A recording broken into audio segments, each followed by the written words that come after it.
What is up, everybody? Welcome to Theocracy. I am your intrepid host, Theo Snodgrass, wherever you may be. Thank you for making me a part of your day. I am, of course, Theo Snodgrass, your comedian and podcaster, based in Las Vegas, Nevada. Oh, it's a hot one out here in Las Vegas. Sunny day already at 12 o'clock Pacific time. Yeah, it's been good. It's been good. I just had a great set last night at Delirious Comedy Club. Shout out to Delirious Comedy Club, owned by Don Barnhart over at the Silver Sevens Casino, Hotel, and Resort. Make sure to stop by next time you're in Las Vegas. It's a wonderful establishment. Yeah, it was really good. A lot of fun. Kind of a fun audience. Got some really good feedback from Don about performance and stuff like that. So that's really cool. It's weird. I'm kind of in a transitional period in my career now where I'm trying to transition from being a road comic that does like 1 million bar shows to try to be a legit, club comic, which is actually not the same thing. A lot of people don't realize that, but there's a little bit of a difference between playing in a club and, like if you're playing in a venue where people might throw things at you, you have to adopt a different posture. And that posture is not necessarily going to work if you're talking to, a bunch of people who are, on vacation at a casino. So it's been a lot of fun, man. It's great. Whew. Yeah, dude. Actually, we're going to do that. Oh, hold on. Okay. So we're going to do something new here. We're going to show the chat as it appears on the screen. Reminder, if you are on Instagram and you are leaving comments, be a little patient with me because I cannot, first of all, the Instagram feed is a little bit behind the YouTube feed, the Rumble feed, the Twitch feed, the Kick feed. So I'm going to be a little bit behind keeping up with the comments on there. So that's going to be very exciting. We're trying to get back to the regular schedule of doing 2 shows a week. And then we're going to, of course, be doing a panel show on Saturdays. That show, of course, is called Touch Grass with Theo Snodgrass, where I invite a couple of my friends over. This week, we're going to be talking about the Christian marriage discourse that's been broken out over X, which hopefully is going to be entertaining for you guys. I know it's entertaining for me. I don't know if it's going to be entertaining for you people. I'm still trying to figure out what you people respond to. It really varies. So far, I think you guys like it when I talk about Akash Singh. Although, here's the thing. So for those of you that don't know, my most viewed videos were when I was talking about Akash Singh's relationship falling apart. And most of you don't know who that is or why that would be important. And so it's like, why would that matter? And it's like, my theory is that I got a ton of views from India because I had an Indian guy's name in the title. That's my theory. So I don't even think that actually has a relationship between my actual people who are actually interested in my show. I don't think there's even like a relationship there. So that's annoying to find out. Anyway. So yeah, it's been cool. It's been cool having a good time out here in Las Vegas, Nevada. Doing comedy. I'm going to be doing another road trip coming up in April. So that's going to be very exciting. We still have a lot of footage and a lot of photos and stuff that need to get uploaded from that I've done already. So be on the lookout for that. That's going to be a lot of fun. I'm going to have to make sure to release some shorts. I've also got some shorts from this show that I need to release. So that's going to be fun. We got some banger shorts a couple of streams ago. I was really cooking. And so we got some banger shorts coming out for that. So hopefully that'll do well. The most recent short that I released is my most liked short ever. So that's pretty exciting. And I was talking about how garbage dating apps are, which is good. I will talk about that more probably. If that's the thing you like to hear me talk about, because I could talk about that all day. That's irritating. We're not going to talk about that today, though. I shouldn't say that. We might get to that. I might get to that. Yeah, this is going to be it's going to be a fun show. I'm going to be addressing something that has come up in conversation a lot with female friends of mine lately, which is why the Manosphere is so popular. That's what the show is called, Why the Manosphere is so popular, except for on Facebook, where it's called Why Are Bro Podcasts So Popular, because there's certain words that are immediate no-no words on Facebook where they just won't even let you do the stream. Anything that has to do with clavicular or Myron Gaines or Manosphere or anything Fresh and Fit or anything related to that, immediately your stream gets like blasted into oblivion. Even though I'm always adopting a critical posture towards the Manosphere, just by talking about it, you are condemning your stream to a to a slow, unviewable death, which is great. Checking in with the chat real quick. Oh, Rational Female is here. What's up, girl? Good evening from London. Very cool. This is my entire contingent of the international audience is here. What's up, girl? How you doing? By the way, as I always say, remember, go ahead and check out her content. She's going to be releasing some new stuff. Come here. I'm actually going to be doing a stream on her channel pretty soon, kind of end of April. So I'll be sure to post about that again. We're going to be talking about dating culture and stuff like that. There's kind of the overlap there. So she's got some good content. Make sure to go and check that out. Yeah. So, yeah, what are the, I think that's something that by the way, I asked Grok, this is interesting. This is kind of how I want to start the discussion. I asked Grok, to, analyze my Twitter and kind of tell me what my perspective is. Cause I wanted to see what Grok was getting from my online presence and if it like matched what I actually think about stuff. And for the most part, it did. Grok is very sophisticated. So it read my tweets and it like watched a couple episodes of my podcast, I guess, like that. And was like, yeah, this is what this guy thinks. And I was like, compare me to this and compare me to that and whatever. Basically, here's what I found out about myself. So red pill people would call me blue pilled and beta and cucked. And feminists would call me a misogynist. So I'm kind of in this like, middle of the bell curve. Rhetorically, which is what I would call what normal people are. That's where normal people live. That's 90% of people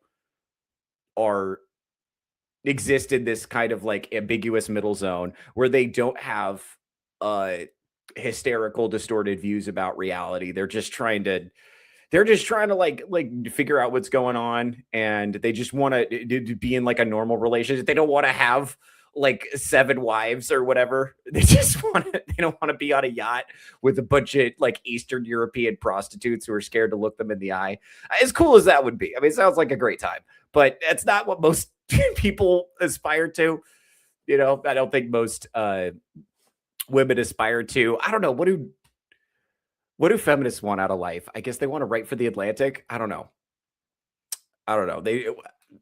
Who knows? They want to have a polyamorous relationship with an Indian guy, I guess. I don't know. What the fuck? I don't know what they want. I don't know if they know what they want. But yeah, it's like,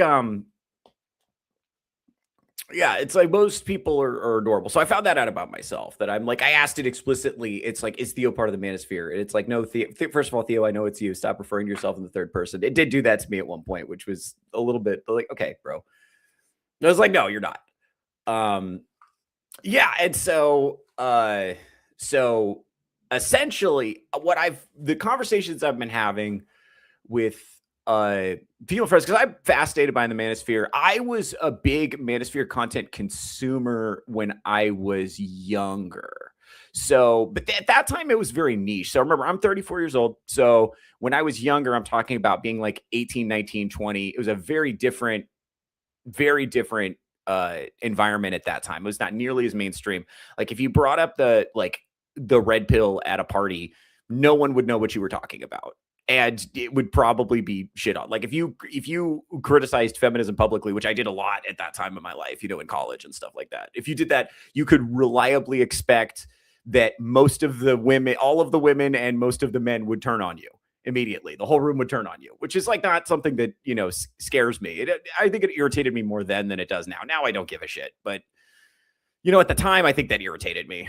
And there would be some guys in there that would be like silently rooting for you, but they would be like too scared to say anything. Right. So I think it's like way safer now to criticize feminism. And I think what catches me off guard is like how mainstream the red pill has become. It used to be like a very, very, very niche thing that only a few guys had heard of. And now it's like everywhere. And everyone's talking about it. It sucks because most of what people know about the Manosphere comes from like mainstream media reports or from fucking that Louis Theroux documentary that just dropped, which was just completely outdated, unfortunately, because it doesn't include clavicular. So you're not talking about clavicular. So it's like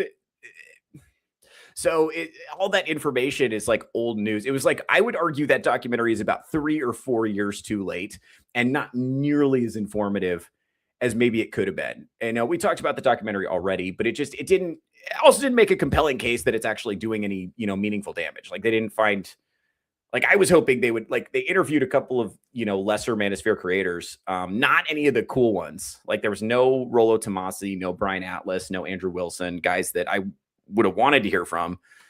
Obviously Myron Gaines looked really bad, but he's a dipshit, so who cares?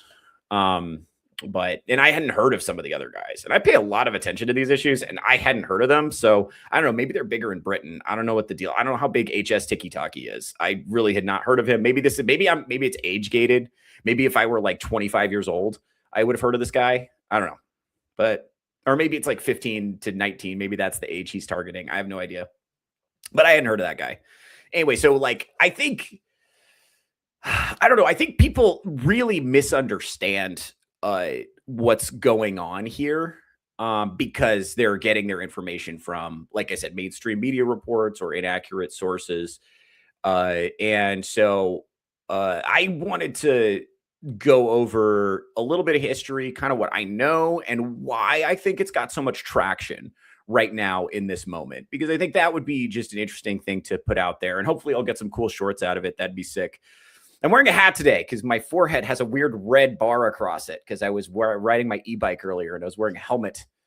So now there's just a red bar across my forehead that I'm covering with this hat. That's what's happening. All right, let's go ahead and check in with the chat real quick. We have some good friends in the chat. We want to say hi. Reminder, folks, Rational Females here, friend of the channel. What's up, girl? Let's see. Samael the Infamous, friend of the channel. What's up, buddy? Make sure to go follow his content. He does Screaming Into the Void, which is a show I've appeared on. Good stuff. So Samael's content is very high IQ. So make sure to put your thinking cap on when you're tuning into him. Good, very critical analysis, sardonic sense of humor.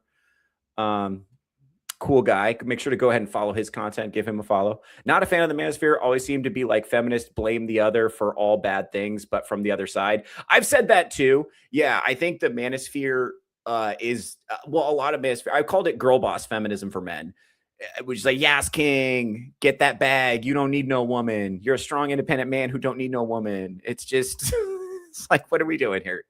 Guys, what the fuck is the point of any of this? What is the point of doing this? And that's more true now than it is, because the Manosphere's gone through phases, which we'll talk about a little bit.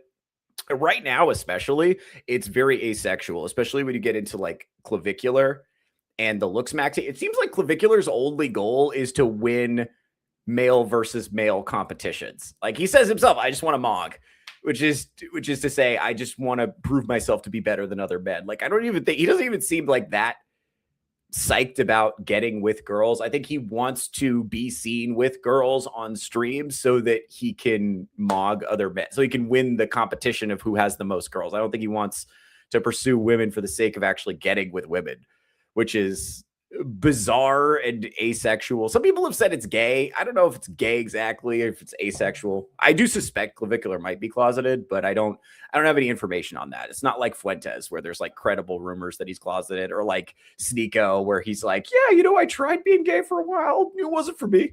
Didn't stick. It's like, bro, what are we doing here?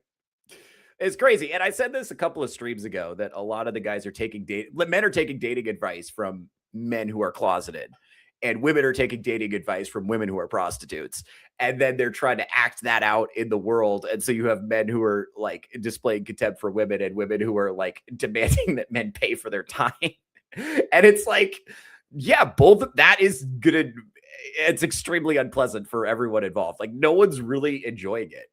I guess, we could just stop doing this and be nice to each other. But we're in this like Mexican standoff right now, gender wise, where it's like,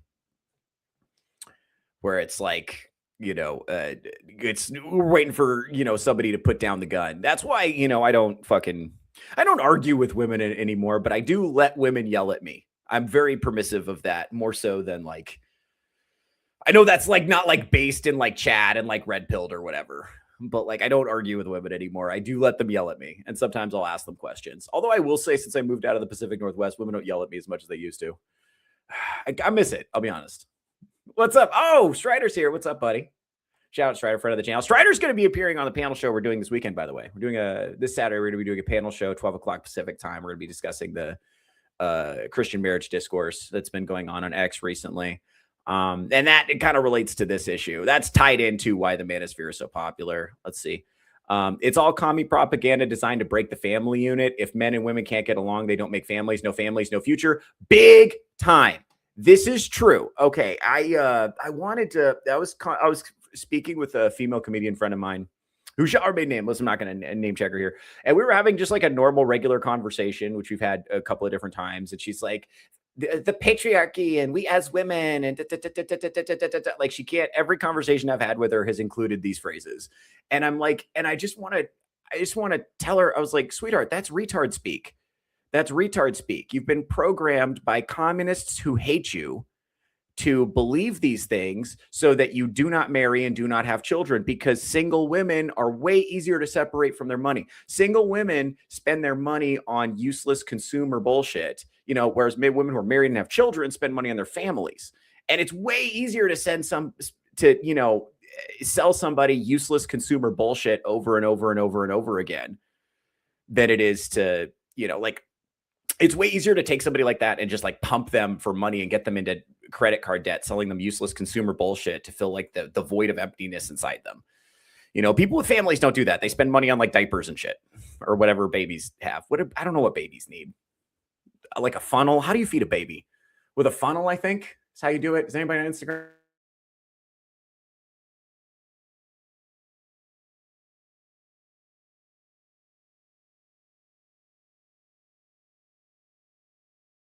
So that's going to be fun. Whoa. Okay. My camera went away there for a second. Okay. And we're doing good. Let's see. Yeah, big time. But yeah, that's exactly right. So the point of all of it, all of the discourse that is it's weird because you'll see the red pill will echo. No, they got me for a second, but I'm back, Strider. Don't worry. This is as soon as I started calling out the commie gobbledygook, that's when they went after me. No, but the red pill's like the same shit. It's like don't have children. It's weird because even guys like Rollo Tomassi. So I'm reading Rollo Tomassi's book, The Rational Male, right now, which is about 10 or 12 years old. So it's still old, but it's like a foundational text in like red pill thought, and it's actually like synthesizing maybe 15 years worth of like online forum posts. Which is where this all started in like online forums in the early 2000s, which is why there's so many like weird acronyms and stuff, and why all these like pickup artists had weird names like Mystery or whatever. Those were all screen names because this was all happening in like text-based online forums. And so the book kind of, synthesizes some of the wisdom, and that would be like the intellectual spine of the manosphere to the extent that there is one. And what I've noticed, even Rollo Tomassi has been married for 30 years, and his advice to men for how to succeed today is like, get a vasectomy at 20 years old and date multiple women and never get married because of divorce law and all this shit. And it's like, yikes, big yikes. Because, well, and I'm religious, so I actually do agree to an extent that secular marriage is kind of pointless. Because like but to me, like marriage is like an oath before God. So I think if you're getting married for religious reasons, then by all means do it. And also religious marriages tend to divorce at much lower rates. But if you're just getting married as like, I don't know, for vibes, like I don't know why the fuck you'd get married if you're not, I don't know why you'd get the government involved. I don't get that. I understand getting God involved. That makes sense. I don't understand why the government has a say in it. I guess for taxes or whatever, then I don't really understand that, because the messaging and the culture very much is if you're not happy, leave.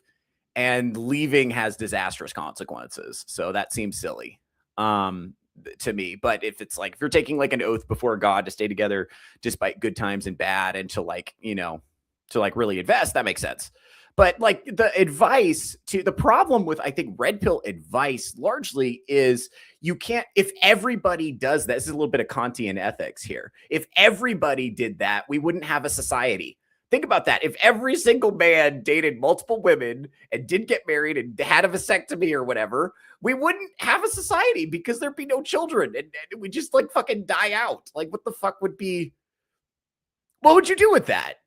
What would you do? You can't build a society off of that. Meanwhile, you can build a society off of Christian ethics, Which says, be monogamous, be fruitful and multiply, be faithful to your partner and stuff like that. So yeah, so I'm probably overdue for a perusal of the Rational Male, and a lot of the things is a lot of things in there. Let's see. Let's go through the chat real quick before I get into the rest of the monologue. Let's see. I've only heard of clavicular recently from another YouTuber I follow. Have considered doing a video on him, but to be honest, most of these red pill influencers don't interest me. Yeah, I understand why. I have a mostly my audience is men between 25 to 35. So there's a lot more overlap with like Manosphere content over here. I find clavicular fascinating because he's like late stage Manosphere. Looks maxing has always been a concept that's around, but it was always part of a larger, it originally just meant looking your best as part of like a larger idea of you are currently a dork. If you would like to be more attractive to women, you should not be a dork anymore. So for instance, Roland Tomasi advises that you get some kind of like valuable skill. Like he says, one of the things he says in the book is like every male endeavor, everywhere where men are doing something, there are groupies, which is like whether it's playing music or doing stand-up comedy or building boutique birdhouses, whatever the fuck you're doing, there's going to be some woman who's interested in that and thinks that's cool. Whatever it is, except for World of Warcraft. Although even I'm not even sure that's true anymore. Even competitive gaming, there's like girl groupies. So like whatever you're doing, if you're doing something, there's gonna be some woman who thinks that's cool, right? And then, but also you should learn what they call frame and game, which is to say, learn how to act around women and learn how to talk to women and not be needy, and to be like an interesting dude and to be able to hold a conversation, be a little bit witty, be a little bit funny, be playful. Not be needy and pathetic, not be too nice, all that stuff. And that's and looks maxing is part of that because like it's better. You're gonna have better results if you look better, and that's kind of like a normal thing for most endeavors in life. And because you think, I mean, a lot of dudes are just straight up sloppy, like their hygiene's bad and they don't wear clothes that fit. It's really not that hard or that expensive as a man to just get clothes that fit or that kind of look nice, right? So that like in that sense, looking your best. It used to just mean looking your best. The difference in looks maxing now is it's looking good for its own sake without any regard to any of these other things. Like if you look at clavicular, he doesn't have any game. He's not particularly good at talking to women. He doesn't have good emotional discipline. Like he cried because he had cheese on his cheeseburger on stream, I mean, that's not maintaining frame in the traditional sense, and it just seems like dorky and frankly kind of, feminine and off-putting, I think, to the degree to which he's like obsessed with appearances. And it's obsessed with appearances for his own sake because he wants to be the best looking guy in the room, just so he can say, I'm better looking than you and you and you. It's just about winning competitions between men. It's not about women anymore. Women are like, the only reason he wants women around is so that he can say to other men that he has more women around. Like it's all about you beating men in other competitions. So that's this is like late stage.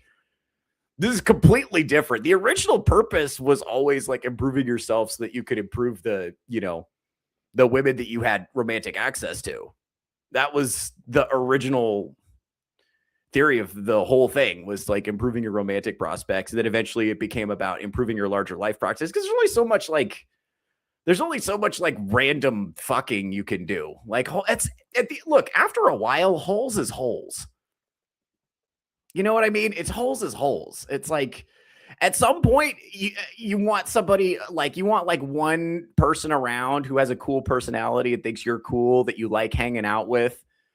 But like just running through women for the sake of running through women is just like self-defeating and kind of pointless and just like not a good use of your time. It's like really time consuming for no reason, and it accomplishes basically nothing.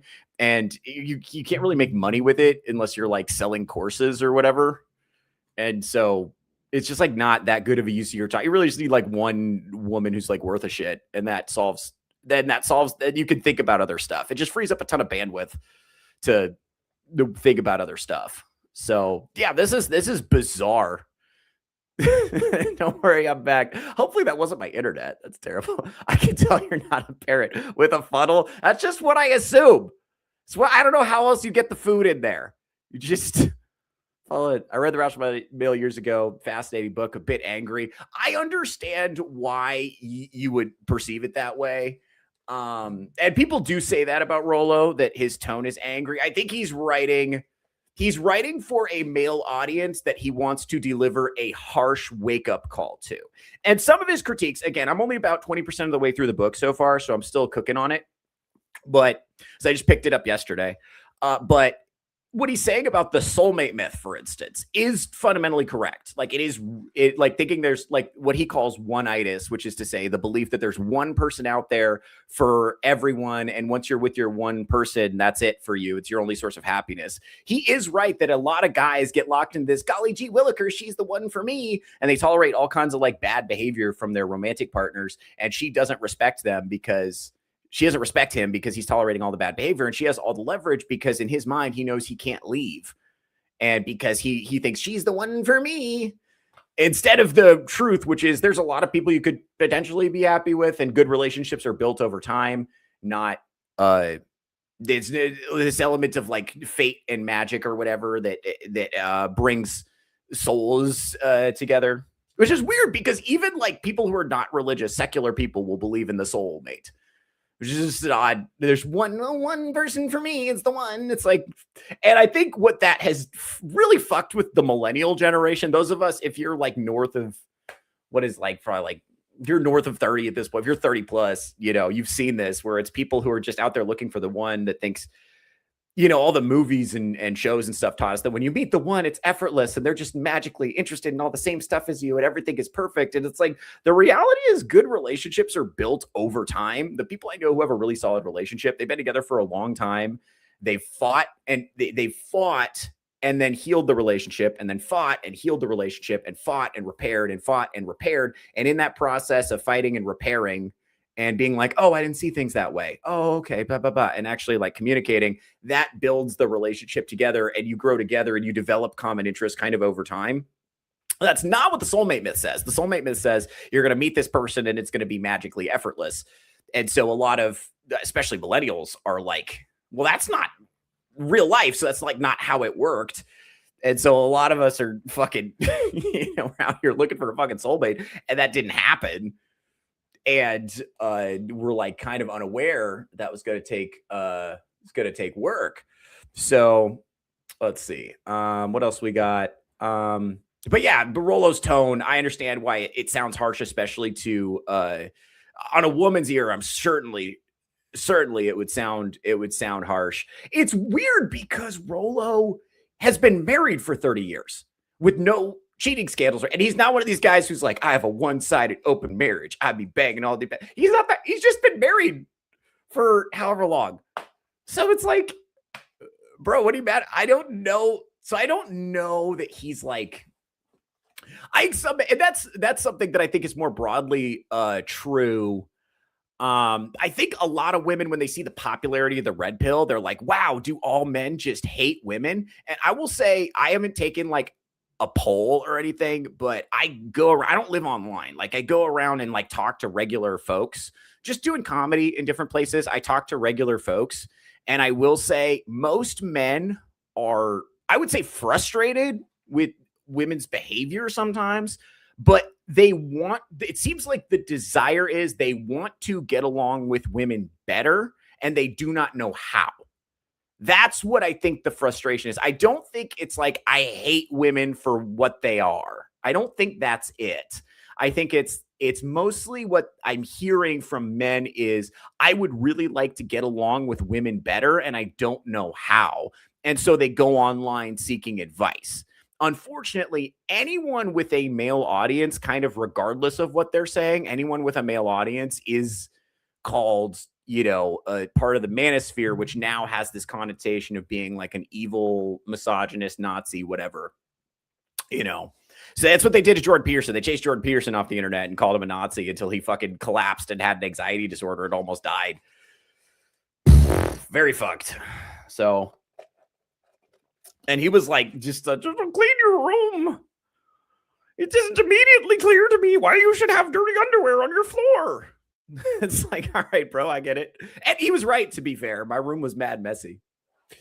You know, I gotta give it to him, man. It really resonated with me. And and I told at the time, yeah, I met a couple of different women that, this was probably 10 years ago. And they would be like, what? Or maybe not 10, maybe like 6 or 7 years ago.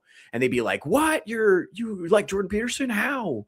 How isn't he an evil Nazi? I was like, nah, dude, he's mad cool. You should check him out. And then they'd check him out and be like, he is cool. I'm going to tell my brother about it. My brother's a dipshit who smokes pot all day. I'm going to tell him about Jordan Peterson, see if that helps. And it did. It did work. Because I think like men are desperate for role models. That's the other thing too. When I talk to young guys, especially like Gen Z, younger Gen Z, like those early 20s guys that we're also worried about. When I talk to them, it's the absence of male role models that is huge. Like they don't feel like they have people to look up to. Like I think their boomer parents feel very out of touch because the message coming from the boomers and the Gen Xers is just pull yourself up by your bootstraps, hurdy dirty dur. And it's like they're not being honest or realistic about how difficult, how much more difficult life is for the younger generation now versus how it was for like boomers and Gen X coming up. They don't understand the significant, how much more work it takes to get so much less, right? They don't understand the amount of buy-in that is required to get basically nothing. You're almost in like this hamster wheel where you're making zero progress and all the money that comes in is going straight out again. And you can't make any meaningful progress. And it's way harder to get gainful employment. It's way harder to save money. It's way harder to get, meaningful education. Even if you can get into an educational institution, the degree isn't worth as much. And the education you get is largely, propaganda now. It's not like one of the things that I did recently. I've talked about this on the show. I still have to post my reading list. God damn, guys. I'm sorry, guys. I don't hate you. I'm just disorganized. I keep promising to post this reading list. It keeps not happening. I keep promising to post my comedy shorts. It keeps not happening. That's my fault. It's not anybody else's fault. It's just me being disorganized. But one of the things I endeavored to do was I was going to give myself a classical education by just like reading, books from the library, reading the Western canon, basically. And I was amazed by how many of the books on the list were just not included in my education. Now, remember, I have a law degree, so I have more education than probably 99% of the population of the world and probably 99% of the population of the country. Most people don't get graduate degrees at all. I have a law degree. That's a lot of education. And I had to read a lot of stuff to get that. And it's amazing how much of the Western canon I haven't read. But I do, that's the thing. You go to college, you spend a week on Aristotle, and then you spend 3 years on Foucault, who's a sex pest and a degenerate who wants to destroy Western civilization.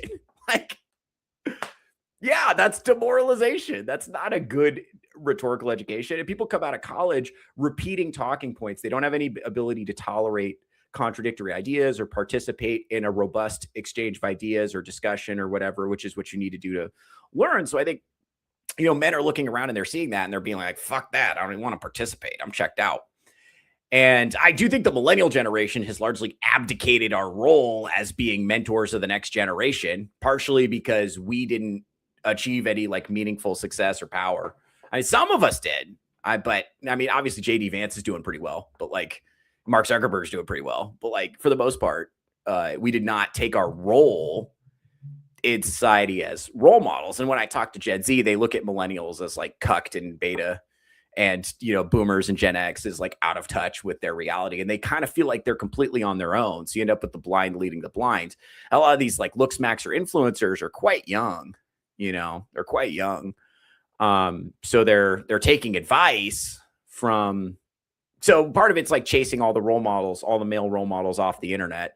Part of it is the internet selects for the most extreme and the most salacious. But I think at base, the broad majority of like people who are consuming Manosphere content are regular dudes. They want to have a better life and they don't know how.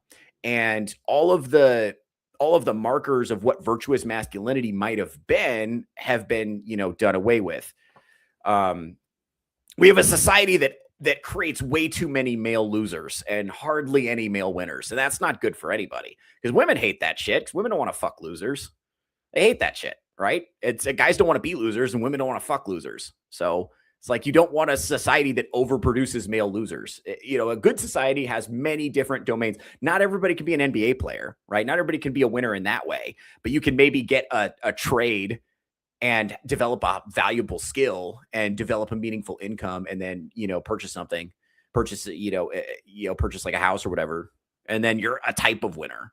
There's should be many different ways for a man to distinguish himself as a winner. That would be a good, healthy society. And right now there's just like way too many male losers.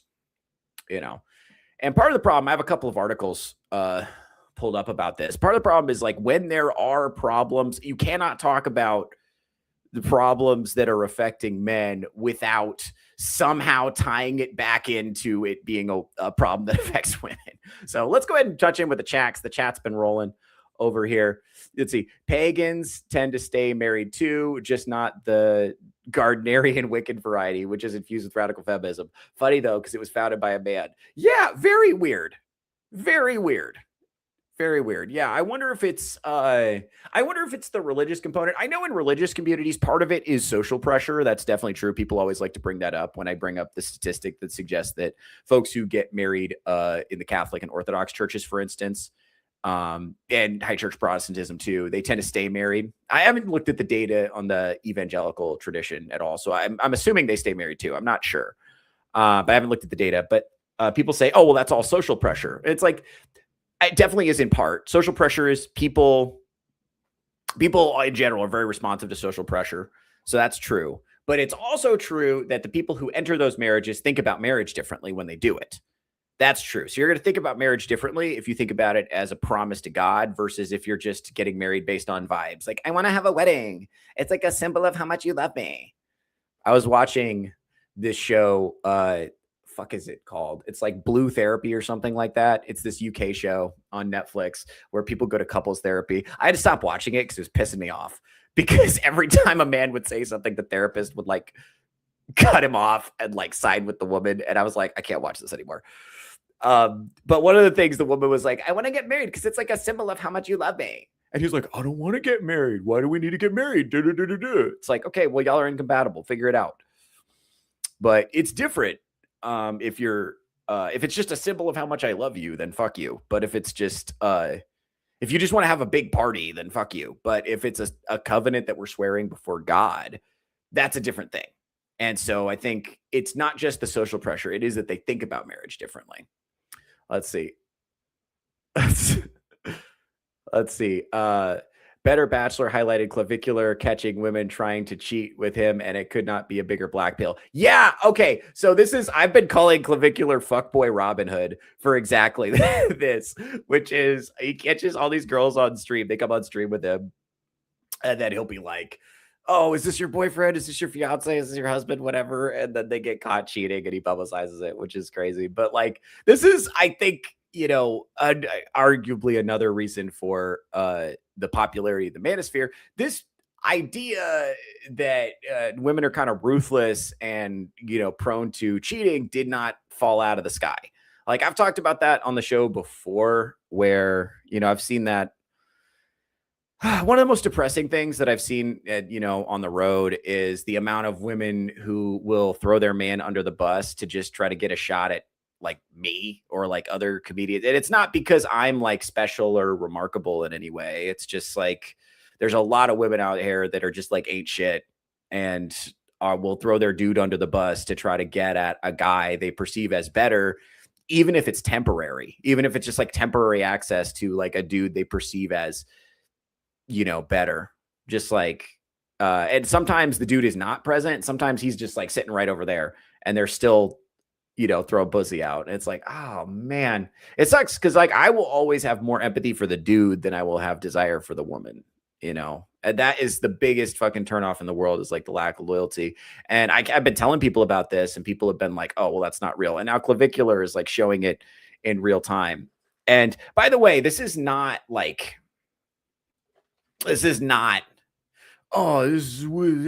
it's like, remember, we talk about all the time. Humans have a dual nature. Men and women both are capable of doing like not awesome things. This is what happens in a low trust society where the future feels uncertain and people just in general do not trust each other. So they will just basically, I've talked about it being like a prisoner's dilemma where the incentive is double defection. Where it's like people in a low trust society become so selfish that it's almost irrational. Like it's not rational for her to like try to cheat on her boyfriend right in front of him. That's not rational. But she wants to keep her options open while at the same time having the security of knowing he's not going to leave because that's the best option for her. You know, and a lot of women are operating that way because it's a low trust environment and they're just trying to do what's best for them. That's super selfish, even if it's not even really that rational, even if it's not conducive to building a stable society. You know, they're doing it because they're trying to cover their bets and because they can. Like, I remember, to go back to one-itis for a second, if that guy believes that that woman is the one for him, he's really invested, he thinks she's his only source of happiness, that gives her the leverage to go cheat whatever she wants because she doesn't feel that way in reverse. Right. So that's a problem, unfortunately. So that happens a lot. I'm glad Clavicular is exposing it, but it is also, like you're saying, huge black pill, deeply depressing. And I think so. That is part of the popularity of the Manosphere, by the way, is like for a lot of men that are frustrated in dealing with women, it is cathartic to see this kind of vigilante justice. This is why I say like Clavicular is like an anti-hero. Like he's probably not a good person. He's like the Punisher. He's probably not a good person, but sometimes with some of the stuff he does, you're like, yeah, that was awesome. But he's probably still not a good person, probably bad for society, but that was awesome. You know, he's going to jail because he shot an alligator. Which is the wildest shit. It's just a video of him and a bunch of other dudes on a boat just like pumping lead into the water, like shooting an alligator, which I thought was, I can't show it on YouTube because violence, but like, it's like, what the fuck, dude? I guess. All right. That's crazy. Holes is holes. Theo's not beating the allegations. Hey, don't clip that, by the way. Do not clip that. Ronald Skinburn is here. What's up, buddy? Ronald Skinburn, friend of the channel. After a while, the fucking wears thin, seems pointless if you can't have a conversation with her. Big time. That's absolutely true. I think most guys, this is what I'm saying about the red. People freak out about, you know, the red pill's promotion of promiscuity, but it's like, the reality is most men can't be promiscuous because they don't have the skills. And the men who can get tired of it pretty quickly. It's like not that fun, actually. It's not that fun, actually. Most guys who are worth a shit grow out of it. You do it for a while and then you're like, this is garbage. I don't want to do this anymore. And then you stop. So I think a lot of the Manosphere discourse, unfortunately, is hysteria. And it's not. And the assumption is that the Manosphere is popular because like a bunch of men hate women. And I will say, like, I've done like at this point, like hundreds of interviews with men and with women too. And I will say the hostility, there's a lot more hostility towards men from women than there is hostility from men towards women. There's a lot more women who are hostile to men, in my experience, than there are men who are hostile to women. I think the men really want to get along with women. They don't know how. And they're looking for answers. And they go to the Manosphere with those answers because there is a sort of an absence of male role models. There just aren't. If there were better options, they would go to those better options. But they're also told, the other thing we do is we pathologize like normal male romantic interest to be something like predatory and like wicked when it isn't. Like it's normal for a young man to say, how do I get girls to like me? And the first answer he hears is just be nice. So he tries that, and that does not work. Manifestly does not work. Sometimes he'll hear just be yourself. Most of men are dorks, especially when they're young. So that's not going to work. And then, so then he'll go and he'll be like, okay, well, what do I do? And they'll say, no one owes you anything. No matter what you do, a woman does not owe you a relationship. It's like, I get that. Totally get that. Totally fine. But what do I do though? And they were like, just by asking the question, you don't understand consent. And it's like, wait, hold on. No, who said anything about consent? I just want to know what to do. What do women like? And then the problem is like, because this is a psychology problem more broadly, most people don't know themselves very well. And so women will tell you what to do, and they'll be like, just be feminist and like be romantic and be a feminist and stand up for women's rights. And then they'll go fuck dudes who say the N-word. I'm just telling you like it is. Like they're fucking like women. You can get, if you really want more male feminists, you are going to have to start fucking male feminists. I'm sorry to say. I regret to inform you. If you want more men to be feminists, you're going to have to start fucking male feminists. I know they're repulsive. I also find them repulsive. But that's who you're going to have to start fucking if you want men to be more like that. You got to stop fucking like Chad from the vape shop, who's, you know, with a slight paunch, who's emotionally distant in the same way your father is because he's tall. You know, you gotta stop fucking Chad from the vape shop. You gotta start fucking these male feminists if you want more male feminists. Sorry, because men will do whatever you reward with fucking. Unfortunately, is what it is. So if you fuck guys who treat you well, then you'll get more of that. And if you keep the fucking guys who ghost you, you're gonna get more of that. So huge bummer. I regret to inform you that men will be as virtuous as they have to be to get laid, and especially with like porn fucking up the market value. And like, you know, OnlyFans and like, you know, promiscuity being crazy. So it's unfortunate, but that's reality.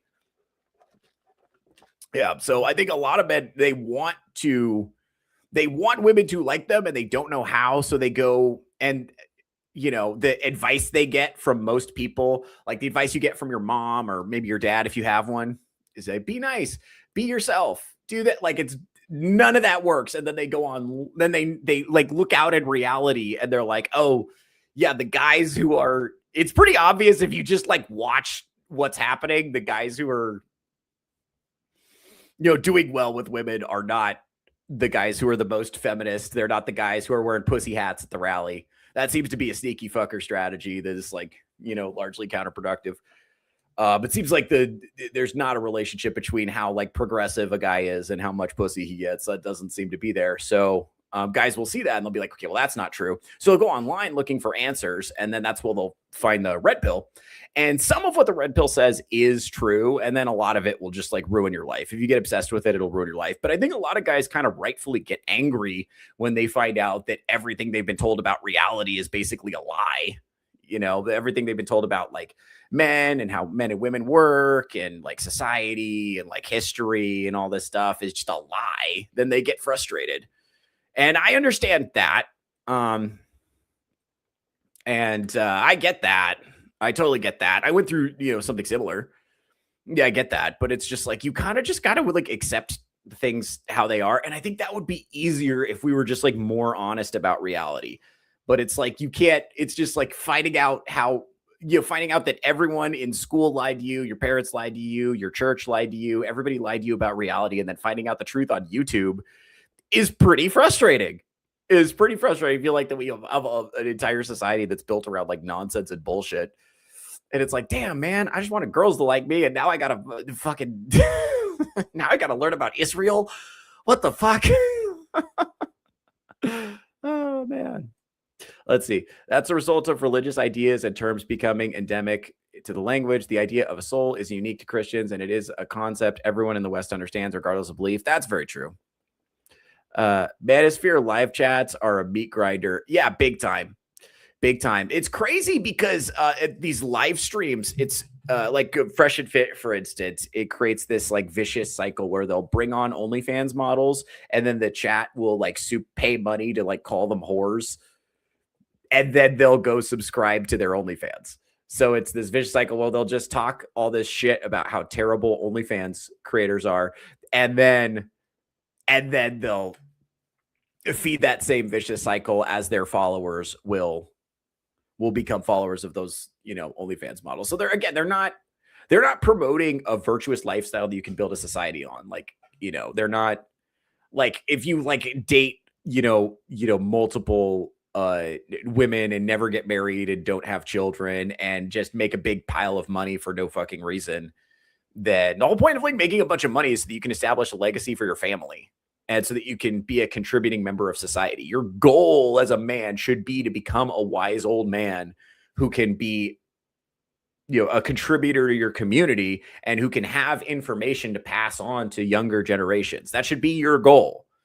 But the red pill doesn't say that. It's like, yeah, you're just going to be fucking banging 20-year-olds when you're 50. It's like, dude, I don't even want to bang 20-year-olds now. Like, I'm fucking sick of it. Guys, just talking about myself for a second, I am so sick of dating. I'm done with it. I don't want to do it anymore. I don't want to do it anymore. Like, I'm just done. It's gross. It's gross. I don't want to do it. It's not fun anymore. It's like, because if you're talking to somebody, it's like, oh, like I think what fucked me up, and this is my most recent road trip this happened. I just kind of assumed that if a woman was like flagrantly hitting on me, that she must be single. And that isn't true anymore. You can't really assume that. And she might say that she's single and have a guy who thinks that that's her boyfriend, that he's her boyfriend, And I don't want to, say that men do not do this. I only have the experience of women doing it. So I'm sure what I've heard from women is that men cheat a lot. Most men can't cheat, to be clear, but if you're, dating fuck boys, then of course they're going to cheat, right? That's just, a lot of women just date men who cheat. It's a relatively small percentage of men who do, but they're doing all the cheating, right? It's way easier for women to cheat. Somebody on Twitter recently said, female promiscuity is easy and foolish. Male promiscuity is difficult and cruel. And I think that's right. It's like, it's bad it's bad both for society and for the individual to engage in promiscuity, but it's bad for different reasons, and there's so much of it going on. And there's so much, like I said, it's the prisoner's dilemma effect of like double defection. So it's like, you can be talking to a woman and think she's single, and she may tell you she's single, but she's actually got a dude that she's cheating on the whole time. Or she might have like an ex that if he texted tomorrow, she would abandon everything to go back to him in a heartbeat because she's still hung up on him. Like, there's a lot of people, they're either actively in a relationship, hung up on their ex, casually fucking multiple different people. It's just so gross. It's just gross. And it's like, I don't want to do it. Part of this is because I'm in entertainment and night. So everyone I interact with is entertainment and nightlife. That's part of it. And part of it's Vegas, but it's not just Vegas. It's like even when I go to like small towns, you see the same kind of shit. So I don't know. It's just so low trust. And, as we're going to talk about in the panel show on Saturday, meeting people at church is not so easy either. A lot of these, and that's the thing, is like, okay, well, I think a lot of these guys who are going to the Manosphere are like, how do I become a virtuous man? That's the question they're asking. And when they go to church, they feel like they're just getting nagged at with it's a very woman-centered message in a lot of churches. And this is true. I know my Protestant brothers and sisters are experiencing this. There are definitely some Catholic churches that are experiencing that too.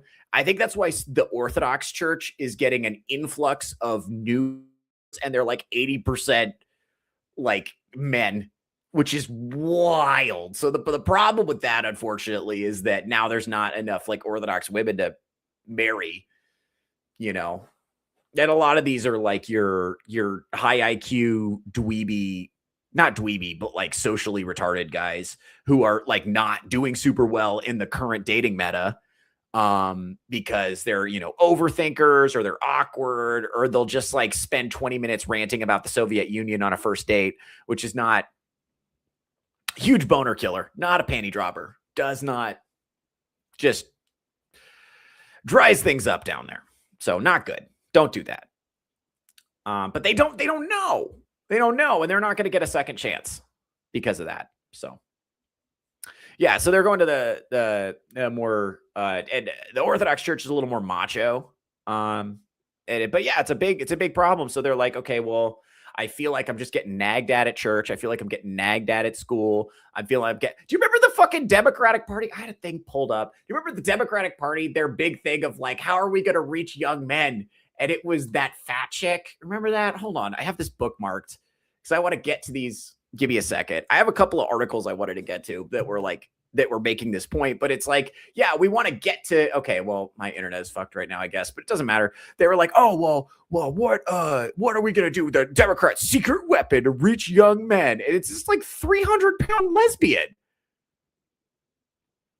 It's like, you don't want to ask at least a man. You don't want to ask a woman who doesn't even date men she doesn't even date men. Not that most women who date men understand men at all. They don't seem to. I've talked to, like I said, hundreds of women at this point. Because my focus was mainly, I was like, okay, what the fuck is going on with women? It's my first thing. By the way, it does seem like women want relationships, but they don't know how to get them. And I always tell, every time I give a woman advice, it is always some variation of, you just need to date men who like you.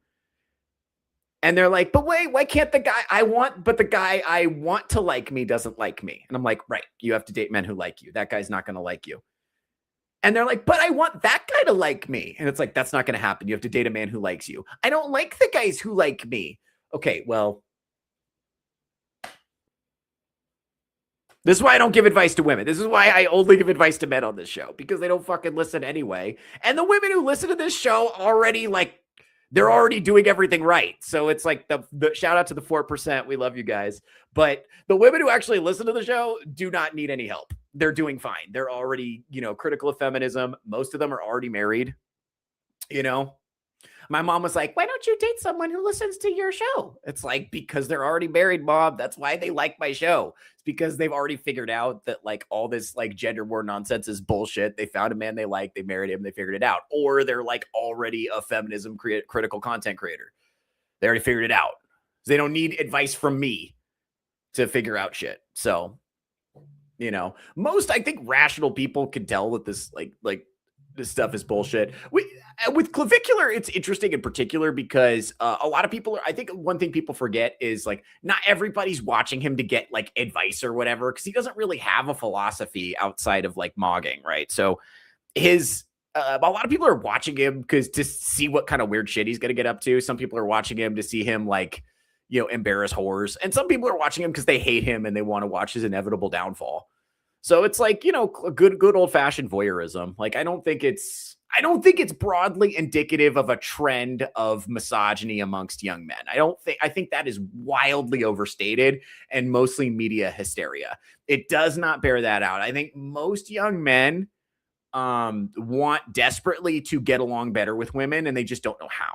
I think that's the impression I get, really, from just talking to them one-on-one without a camera, just getting to know what is the actual and just listening to what they have to say. It's yeah, they're frustrated, but if they had a girl who was nice to them and wanted to date them, they would probably be a lot less frustrated. Just being honest. They don't know how to get that to happen. Let's see. Let's go ahead and make sure I'm going through the chat and not just monologuing. A lot of these men are listening to nut jobs like ContraPoints. That is very true. I know, by the way, a Rational Female, she recently did some content about BreadTube, I think. So yeah, make sure to tune in on that. BreadTube is wild. It's leftist YouTube, for those of you that don't know. For those of you that don't know ContraPoints, I'm not sure how up on leftist YouTube you guys are. But yeah, it's these are the leftist intellectual core of YouTube is, geez, man, they come to some really disturbing conclusions. And I think it's because they're trying to construct morality solely based on reason without absent any religious foundation. And I think you end up reaching absurd conclusions doing that. That's my opinion as a religious person. I think sincere pursuit of truth eventually arrives at the conclusion of God. I really do believe that. I know not everybody does, but I do. I think you end up with absurd conclusions and ideological adherence, rigid ideological adherence is really bad for the brain. I really think that. I think we're seeing this now. You see it with like wokies over here, like woke people who are just like wokeness has become a substitute religion. And I think a lot of people have substituted like MAGA or Make America Great Again for a religion. And they're not looking at it as, oh, this is a politician that is currently advocating for my views in government. They're looking at it as Donald Trump is literally my savior and everything he does is fucking awesome. And he's playing 4D chess and all this stuff. And it's like, you know, I don't think that's good at all. And unfortunately, a lot of people are getting their information from online content creators. What they're not doing is reading books. They're not certainly not reading difficult books. They might be reading porn, but they're not reading difficult books. They're not challenging themselves. They're not trying to grow cognitively or mentally. They're not having hard conversations with their friends. They're not. I am blessed to have friends who disagree with me all the time to the point that it's actually annoying. I actually don't mind. Like I'm gonna have a show tomorrow or tomorrow Saturday, the panel show. Literally, I'm having 3 different Protestants from 3 different sects of Protestantism. One of them, my good friend Society Reviews, says horrible things about Catholics every other day. Every other day, he says something like heinous and blasphemous about the Blessed Mother. He's still my homie, though. He's still my boy. We still get along. You know, we don't agree. When he's dunking on Calvinists, I always agree with him. We have had some funny interchanges on Twitter where every time I agree with him, he's a little suspicious of it because he's like, wait, the papist is agreeing with me. Which, for those of you that are not Christians, you probably think that these slap fights between Christian denominations are silly, and they are, but we still do it. That's my point, though. But that's my circle. Like I am as anti-pornography as it is possible to be. My good friend Vagabond, who is not currently in the chat, but is a common viewer of the show, is as pro-pornography as it is possible to be. Major Gooter. And I'm on his show all the time. We agree with stuff. But most people don't do that. Most people are not surrounding themselves with like fucking weirdos who think different things than them and exposing themselves to different kinds of ideas. They're constructing like an echo chamber that shields them from reality. And a lot of people are chronically online too. That's the other thing that's led to Manosphere popularity is echo chamber and being chronically online instead of going out in the real world. I was at a bar yesterday. So yesterday I went to, not that any of you give a shit, but yesterday I was at Delirious Comedy Club. I got in a set over there. Good friend Don Barnhart, shout out, friend of the channel. Make sure to stop by if you are in Las Vegas. Make sure to go to the Silver Sevens Casino and Resort, drop some money in the slot machine, support those good people out there, and then head upstairs to Delirious Comedy Club. Make sure to get in a comedy show while you're out here. We got good people in there. They also do magic shows there. It's a comedy magic house. There's a lot of those in Vegas. So there's a lot of good entertainment. The magic shows are family friendly. So if you have kids, whatever. The comedy shows are not, because I do them. Anyway, so I went to a bar that's kind of near University of Nevada, Las Vegas, which is a college out here, for those of you that don't know, because I have an international audience now. And I was in there, and there were a bunch of like college folks in there. One, I noticed all the girls and all the guys were dressed in variations of the same outfit. It looked like, 12 of the same guy and 12 of the same girl, kind of hanging out together. Both the same haircut, everything, very uniform. And they were kind of like almost like segregated, like a middle school dance. Like there were some girls and some guys talking to each other, but it was very awkward, very stilted, a lot of like side hugs, a lot of like, a lot of them, they were like trying to socialize, but they were just like, it really looked like 8th graders, how 8th graders would have socialized. Because you remember 8th grade, right? There were maybe like 1 or 2 guys that had rapport with women, and the rest of us were just fucking terrified. We're trying, but we didn't know what to do. And it seems like they were like fucking 20-year-olds, and they had to be at least 21, right? Because it's a bar. So these people are like 21, 22 years old, So, and they're socializing to their credit, but it's just very like a lot of wallflowers, like not a lot of social butterflies, at least what I was seeing. A lot of men hanging out together, women clumping up together, not a lot of talking.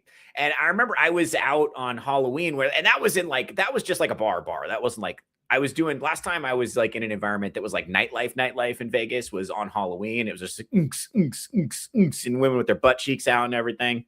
What I noticed was a lot of dudes taking Instagram pictures of themselves, a lot of girls dancing, not a lot of interaction between the sexes. At least that's what I noticed. So people are like not socializing in person in the same way. And when they are, it's awkward. And I think a lot of that is some of that is COVID hangover. Like I'm not as social as I was before COVID still. I still haven't shaken all of the COVID awkwardness off. And I think a lot of people went inside after COVID and never really fully came back out again. And I think a lot, especially if you were like young during COVID, then yeah, that's tough. That's tough. That's formative social development that didn't happen. And I think a lot of people are socializing through screens. Their life online is more a part of their life than their life in the real world. And so I think because of that, it's a Plato's cave problem where it's like the shadows on the wall become real. And then people like me, I go out there and I'm like, guys, reality's different. And they're like, no, fuck you. The shadows on the wall are real. Right. So it's like the phone becomes the filter of reality. So you think that, so it's all about your bubble. So if let's say you're the Fresh and Fit podcast and all the women you interview are from Miami. So you think all women are like whores from Miami with BBLs because that's who you interview is OnlyFans whores from Miami with BBLs. Right. And then you tell everybody that that's what women are. And then if you only interact with women on the phone, you don't talk to women in real life because they're scary. You only interact with women on the phone. That's what you think women are because that's what you've been told. So that makes you like not want to talk to them in real life because it's like, oh, why would I want to talk to that? And it's the same with women where they're getting their messaging they're getting because my wires are crossed. So a lot of the content that I get is supposed to be going to, because I've reacted to so much feminist content on the show that it just sends it to me on like Facebook or Instagram or whatever. And what they're telling women is that like all men are like cheating narcissists. Every man on a dating app is secretly married. Watch out. And they're like, oh, fuck. Why would I want to, fuck a guy who's secretly married? That's no good. So I think it's being chronically online, but then you'll it's easy to get addicted to that emotional, that the rush of anger, but also the catharsis of watching like Myron Gaines say horrible things to a woman. It's like, yeah, fuck that evil woman because they're that anger. But I don't think that anger is coming from a place of like hating women innately. I think it's coming from a place of they would really, really, really, really like to get along better with women, and they have no idea how to make that happen. And some of this is like post Me Too, like not like here's the thing, men get a lot of flack for responding to Me Too by not approaching women anymore. But like that's what you told them they wanted. Like women always say that men don't listen. And it's like, they did. They listened. You said to fuck off and leave them alone. And so they did. And now you're like, what are you scared to approach me? Bitch, yes. I don't want to go to jail.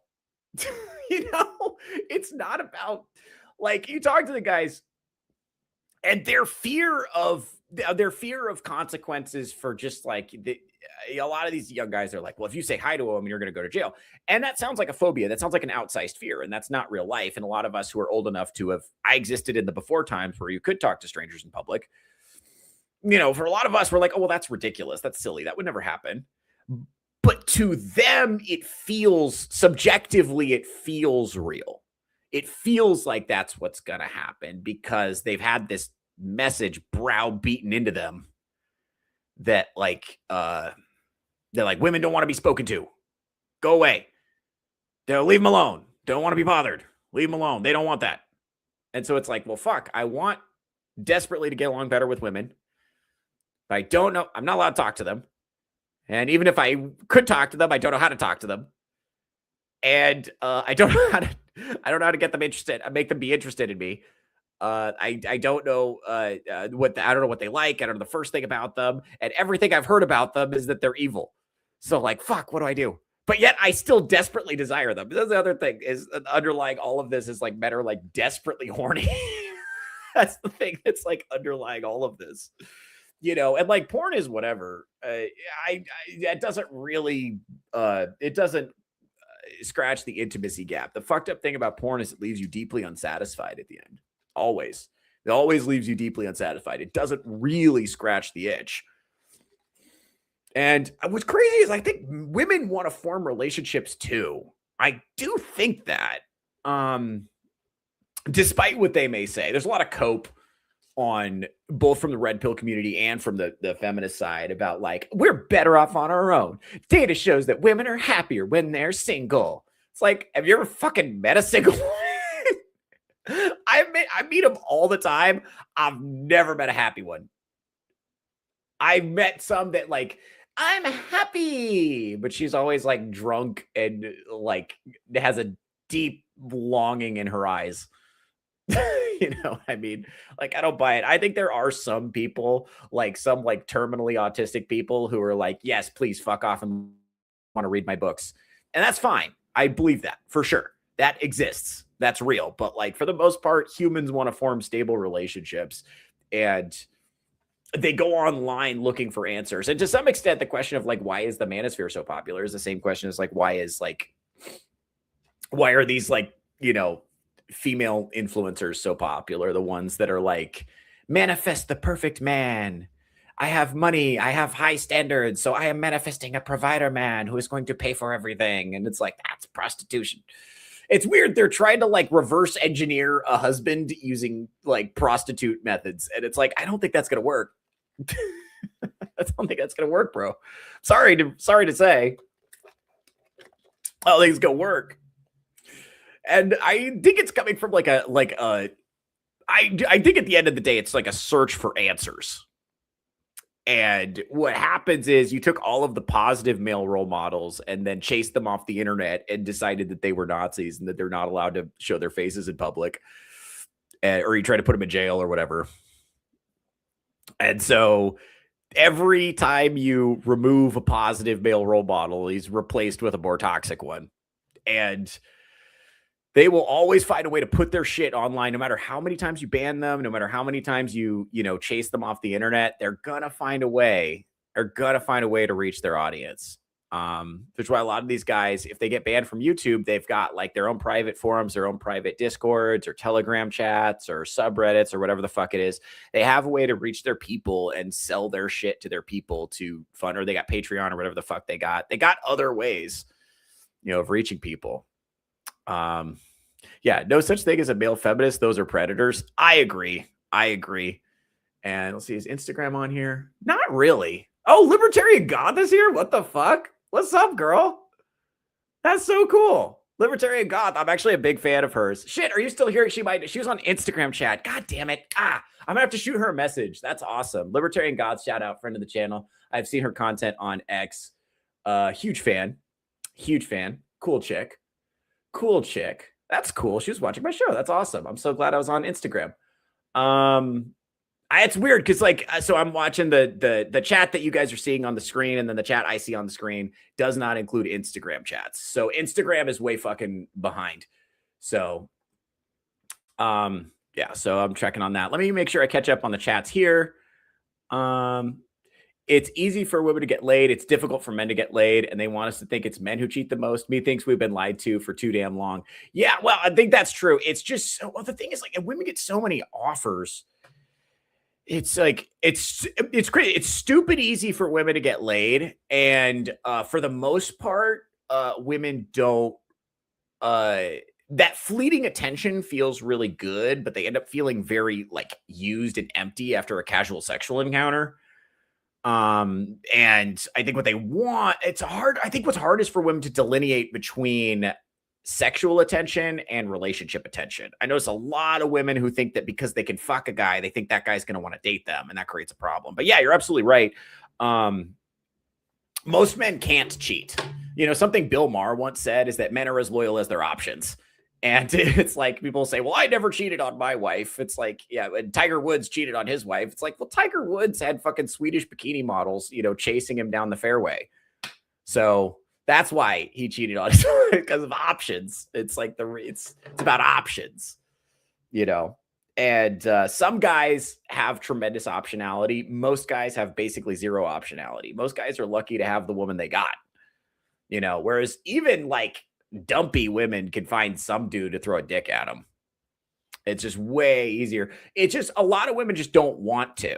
That's the thing. Like if you meet a woman who's like deeply loves and respects her husband, it's really hard to get her away from that guy. Just being real. Like, and we know the thing is, like, because I talk to people in real life, I know people who are in relationships like that, where the woman's just bought in. Like, she gets attention from other men. She ignores it. She's not interested because she's got a husband she likes and respects and is into. So what happens, it's not that like women in good relationships, it's not that they don't get attention. It's like how they respond to the attention that changes the dynamic. And I think a lot of women are, for some reason, I think because of like I said, the low trust society and the prisoner's dilemma issue, I think a lot of women are locked into this state of constantly keeping their options open. Because it's called hypergamy in the red pill space, but basically this idea that they always want to be with the best available man. So if a man is giving them attention, they want to entertain it because one, that's validating. Two, it's like, oh, I've still got it, whatever. But two, there's a chance, oh, I could jump to a better man than my current man. And if they don't super like and respect and are locked in or committed to their current man, then they'll just jump to a better one because fuck it, why not? And a lot of times the guy will tolerate that. So they have the safety of having this consistent guy who's always going to be there, and they can entertain, attention from other men, and that's not going to affect whether or not he's still going to be there no matter what. So that's, I think, yeah. So it's stupid easy for women to cheat because men are gross. And they also, an attractive woman is going to get attention like all the time. So it's like, you got to just get really good at saying no to attention. You just got to be really disciplined about that. And that is hard. That's hard for a lot of women now. So yeah, so it sucks because it's like, you got to have morality. You got to have a strong sense of morality. Yeah. So, and it's like, and not everybody has that. So not good. Let's see what we got here. I asked a red pill fuckboy if he thinks ran through women are a detriment and he was contributing by banging virgins. He told me to mind my own business. Yeah, it's like, if you think ran through women are a problem, stop running through bitches. How about that?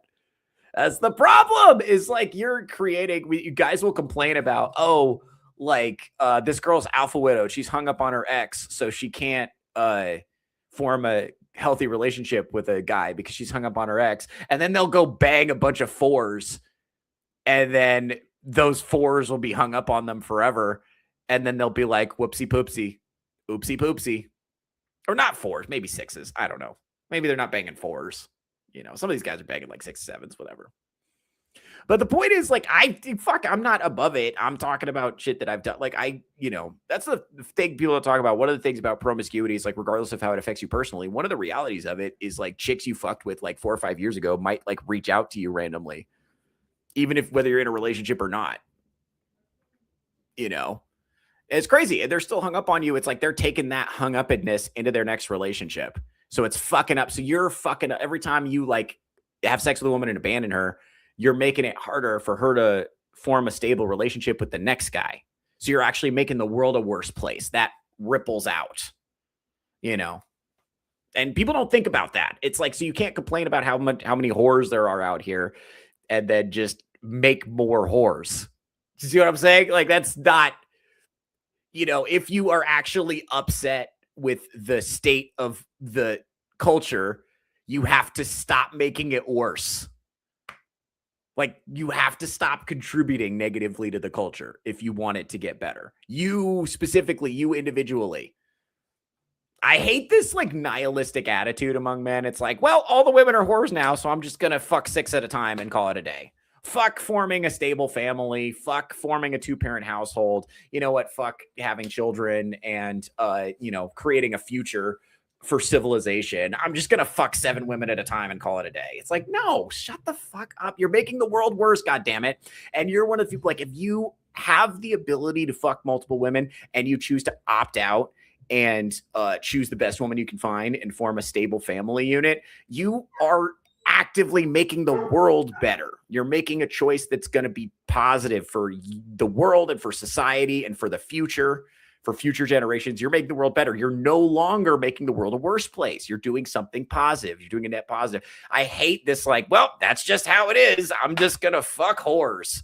It's like, that's not good for you. If you won't do it for the future of civilization, if you won't do it for God, then fucking do it for you. That's not good for you.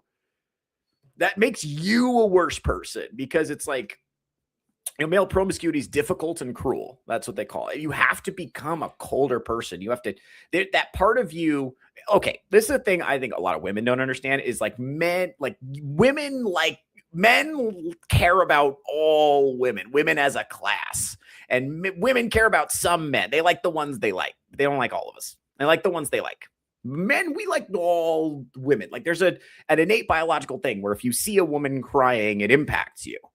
And eventually, if you see enough, if you've been manipulated enough, you've seen enough of the dark side of women, which you will see if you engage in rampant promiscuity, you'll see the dark side of women. You got to kill that part of you that gives a shit if women cry or not, because you've been manipulated enough times. You're like, oh, that's, and I do think that's true. If a woman's crying for an audience, you can reliably assume it's a performance.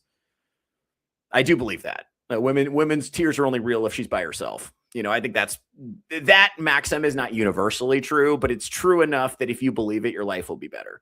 But that's what I'm talking about. You got to kill a part of you, you know, to be able to participate in promiscuity. You have to become colder. You have to become harsher, you know, and then once you do that, once you become cynical, it is really hard to open up again, you know, and you cannot participate in, we have this idea that you can create a sexual ethic that revolves around consent only, and then that's fine. And that's going to work. And it's like, no, that's stupid. And that's stupid. You can't, it's like, well, as long as everybody's consenting, nobody's getting hurt. It's like, that's obviously not true, because people have feelings they didn't expect. People feel differently about something after they've done it than they did before. When you were horny, this sex act seemed like a really good idea. And then after you're done, you're like, oh, fuck. So we have post-nut clarity. For a lot of men, women have post-nut retardation. They're just, they'll come and then be like, oh, I love this guy. And men will come and be like, oh, what the fuck have I done? Oh, gross. What is wrong with me? Like, and she'll think, oh, yeah. And he'll be like, oh, Jesus Christ, what is wrong with me? And so yeah. And then he'll, like, never talk to her again, and she'll be fucking devastated because the guy she became attached to abandons. And this happens in reverse too, but this is for the most part. We're speaking in broad stereotypes here because that's how comedy works. But yeah, and that's going to make the world a worse place, because now she's going to take out her, you know how many, I lived in San Diego for a while. You know how many women were mean to me specifically? Even though I was fucking them and doing a good job, they were mean to me because some Navy SEAL abandoned them. And they couldn't be mean to him, this Navy SEAL that, like, fucking raw dogged them in a Port Authority bathroom or whatever. They couldn't be mean to him because he's gone now. He's off fucking some other broad, right? But she's mean to me because I'm sitting here. Like, you made her a worse person, you know, and she's paying it forward. So now you contribute it. The only way to stop it is to stop it. And you can't make everybody stop it. So you, the person whose actions you control, you have to fucking stop it. And then if enough people stop it, then we can have some fucking sanity restored to the world. But, like, we just have to stop. Even if you can, you know, fuck a bunch of people, you have to just, like, not do it. And that's, like, not a popular message, by the way. That's, like, super wildly unpopular. People are like, it's fine, who cares? It's like the law of, like, actions having consequences cares. It's fine, it's all good, whatever feels good, man. No, stop being stupid, go to church. Anyway, so that's enough of that. Christians saying that's not real Christianity about other denominations is the same argument as that the college Marxist makes about the Great Leap Forward and Holodomor. Yeah, it's really retarded. It's dumb. We probably shouldn't do it. Shouldn't waste our time, but we do it. We still squabble. And we love it. Shout out to Butt Cheeks, friend of the channel. Yeah. Oh, yeah. Misanthropy trumps misandry and misogyny. Yeah, big time. I think the real high IQ take is to just think that people suck. That's very true. Everybody is contributing to this dog pile of bullshit that we're experiencing right now.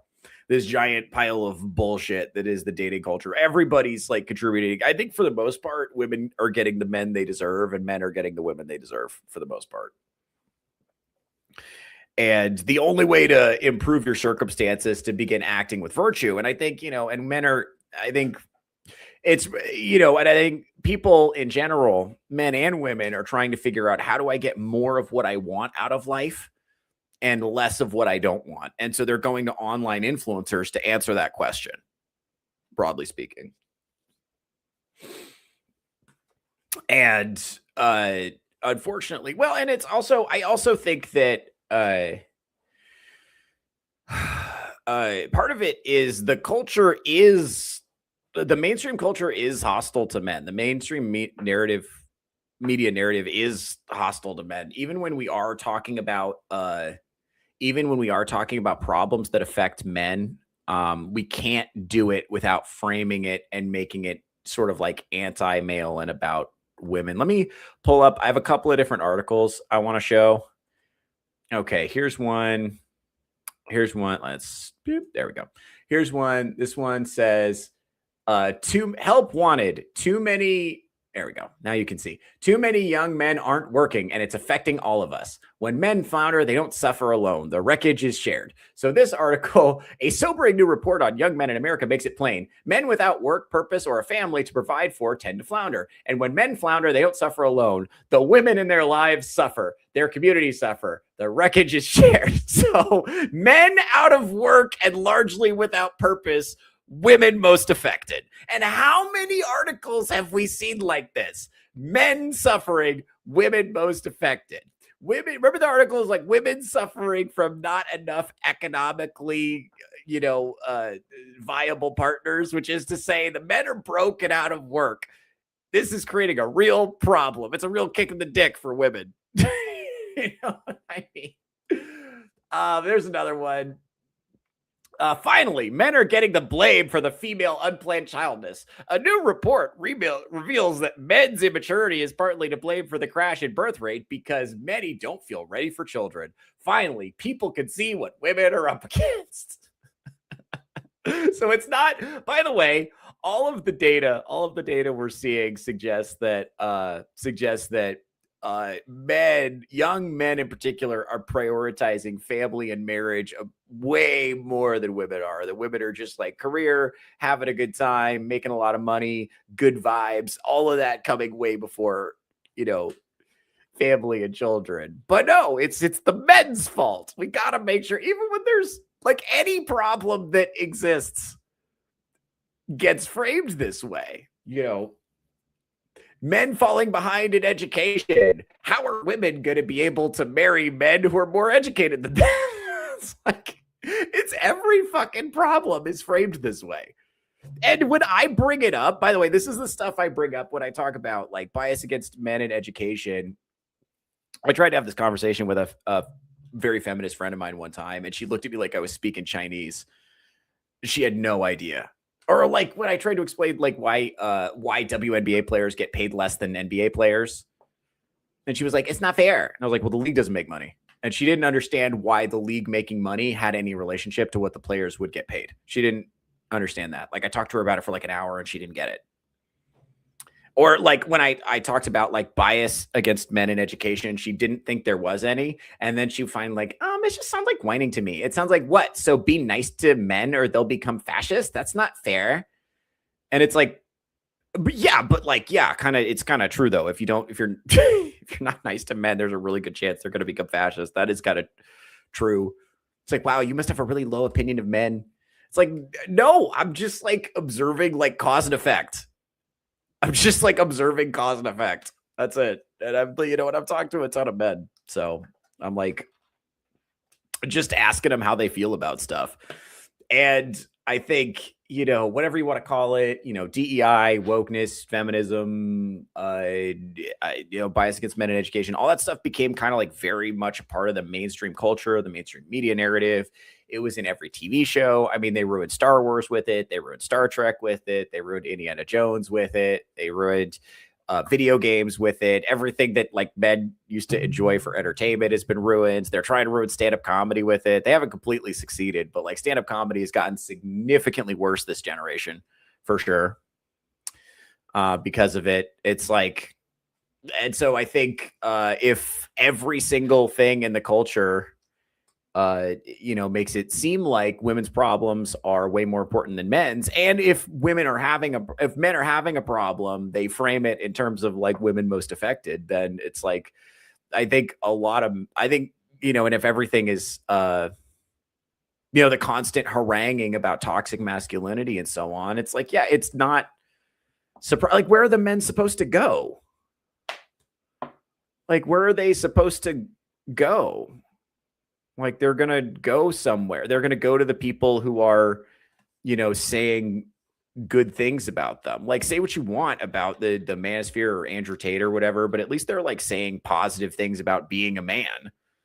You may not like what they're saying, but it's not overtly negative. It's not overtly hostile to what a man is. So I mean, you can do whatever you want with that information. Like, I'm not saying you have to, like, you do whatever you want with that information. You don't have to change your rhetoric. You don't have to, whatever. I mean, you do whatever you want with that information. It's just like, this is just like a basic cause and effect relationship. And every time I talk about this is the subject I talk about. This and Erica Kirk are the subjects that I talk about that I get the most flack for. Because every time I talk about this, it's like, oh, are you like a whiny baby man? Are you a red pill incel? I get called an incel so fucking much for just bringing up like this particular problem. I've been called a misogynist now more times than I can count for bringing up this particular problem, which is like, hey, maybe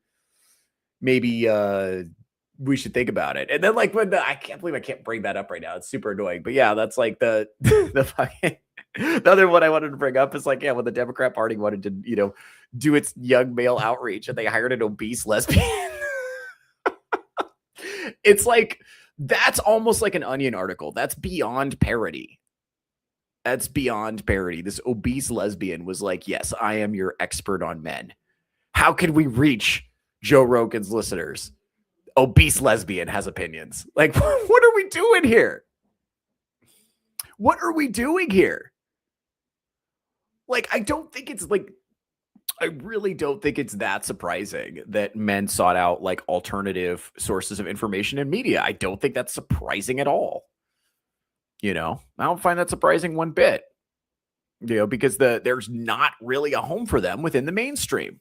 So and even what's crazy is like, there's folks on this show. You guys might not know these names: Scott Galloway, Richard Reeves, guys that I think are completely soy and cucked and total fucking losers who talk about these same issues. People who have completely lost the plot, who are stupid, who are trying to pander to the mainstream leftist, post World War II narrative.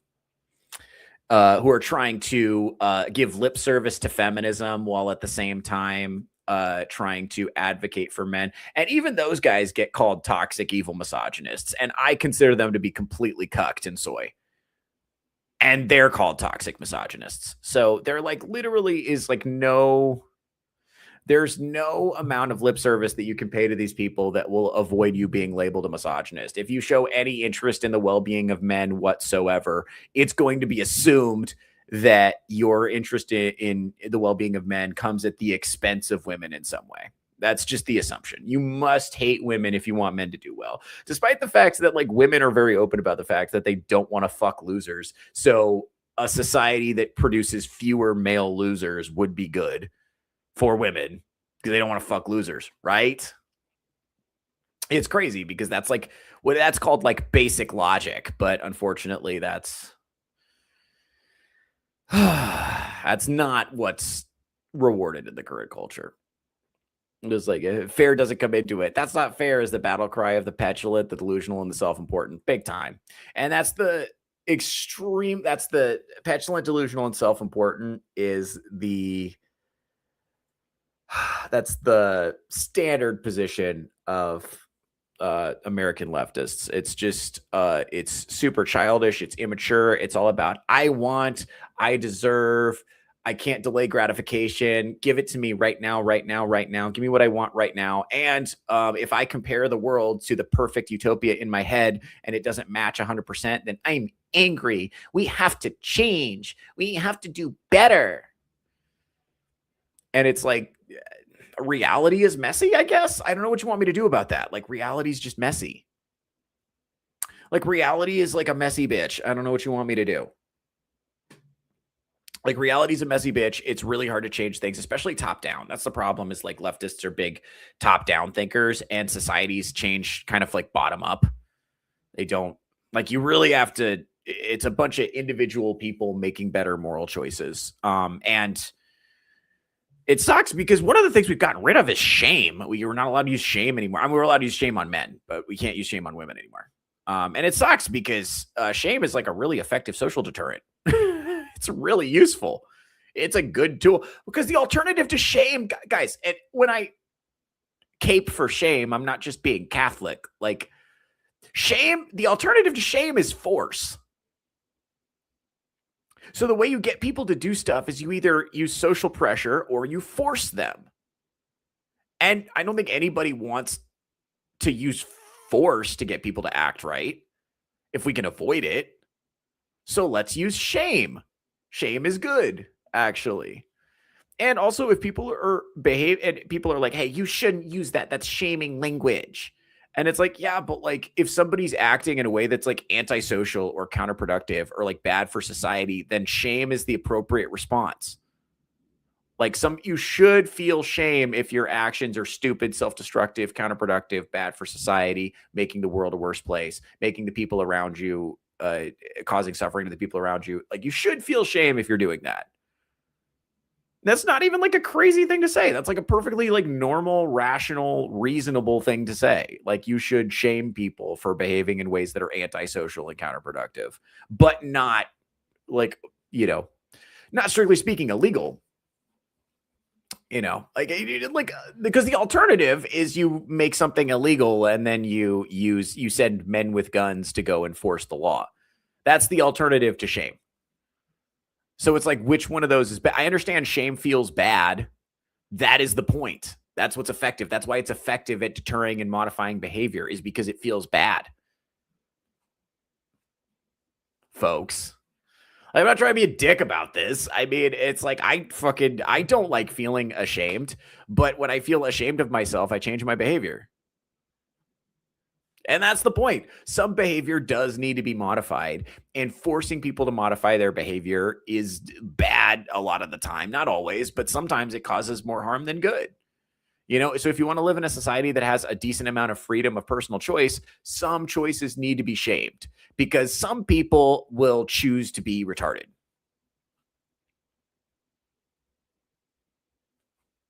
So we need to shame them if we want to discourage that. That helps put guardrails on social behavior. And a lot of people will be like, and some people just need to be examples. Like some people, it's like, oh boy, that person really got shamed. I don't want to be like that person, so I'm not going to do what they did. Awesome.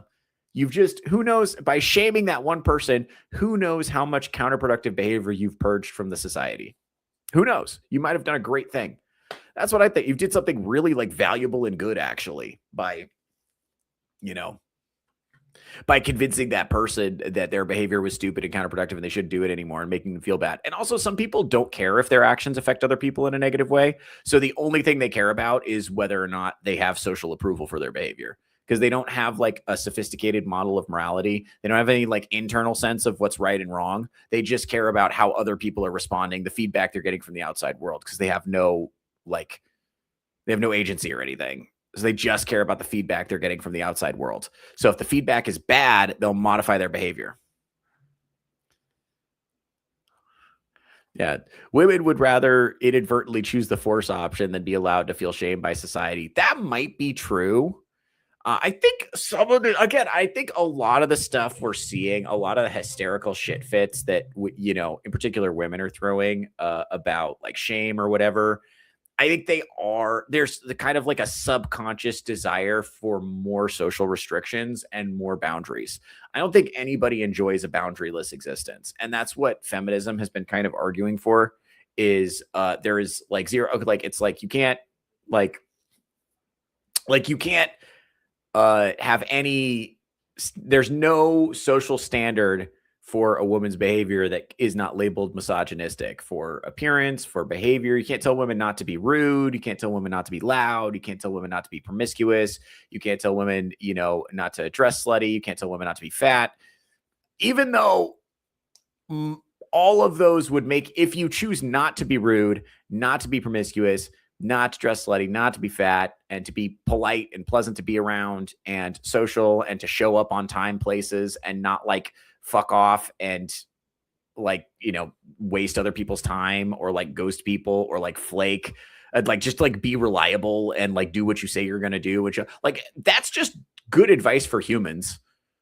Right? Like that will like if you behave that way, you'll be a lot more socially desirable, and it'll be a lot easier for you to like network and form friends and become a part of your community.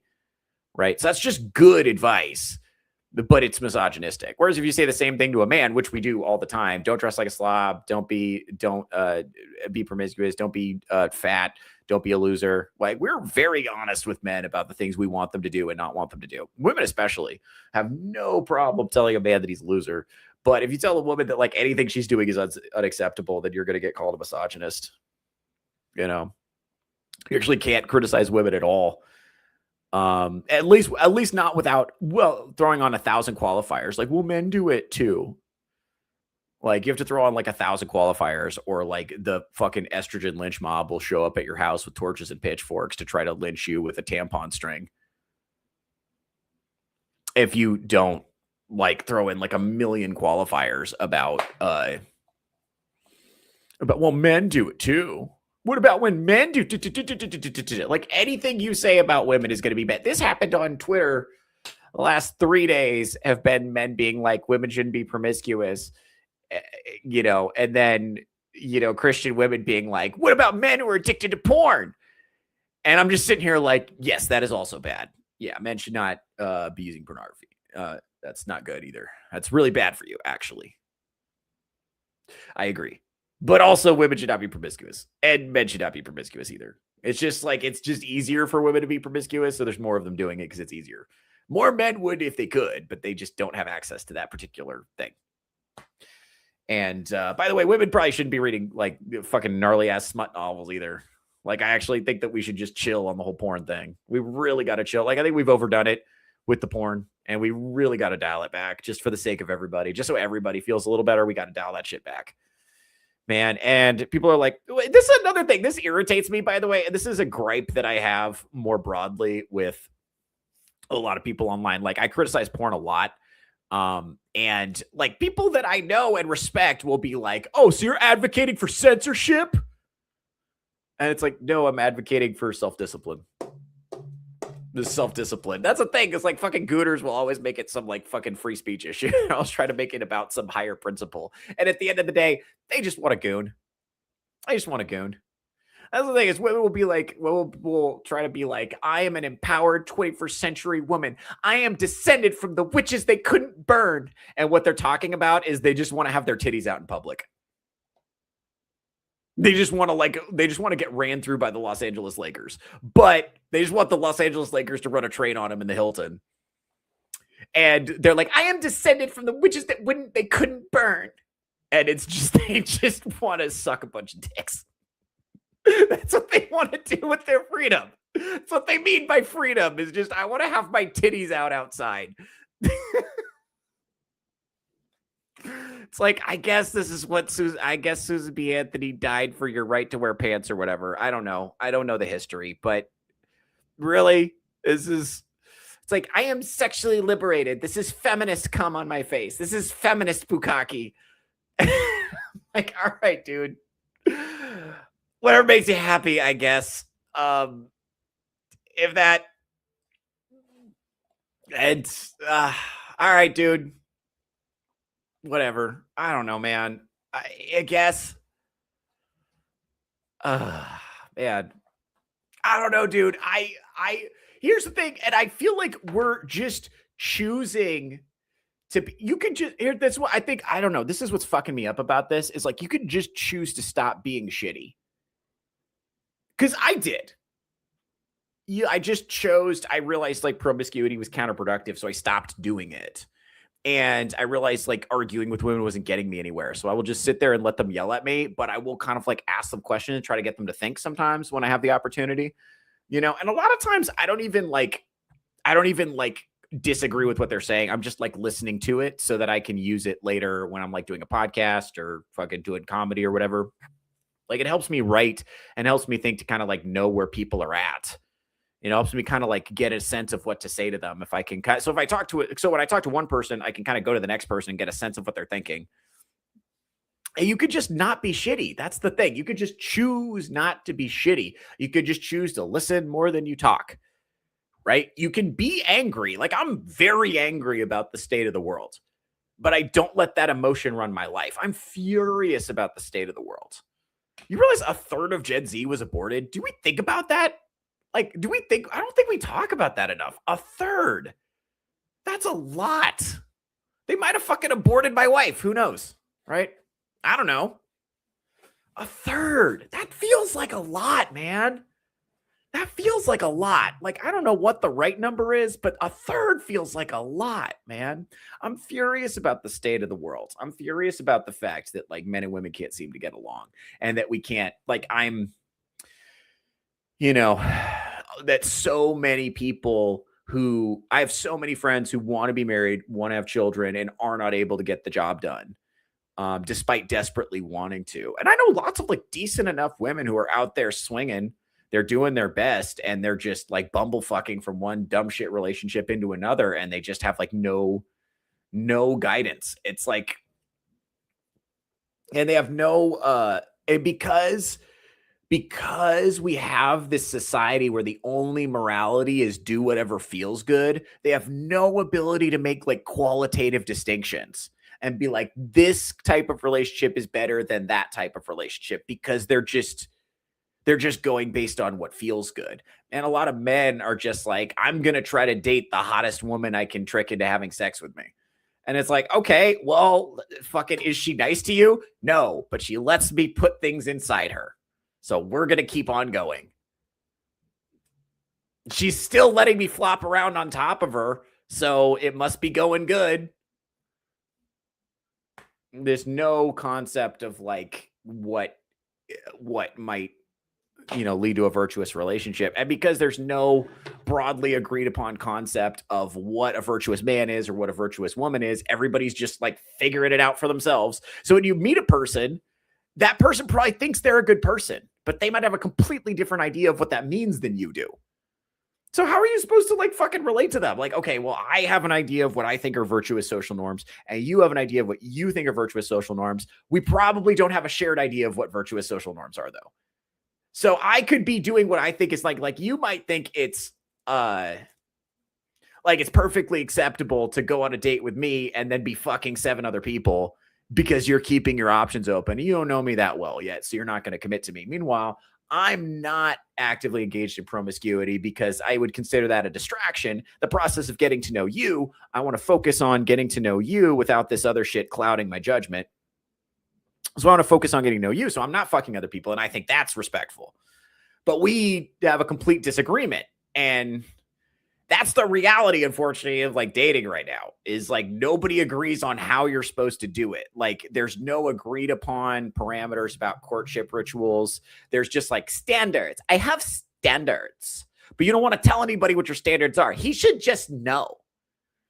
And dude, I promise you, a lot of women out here just fully expect that men can just read their minds.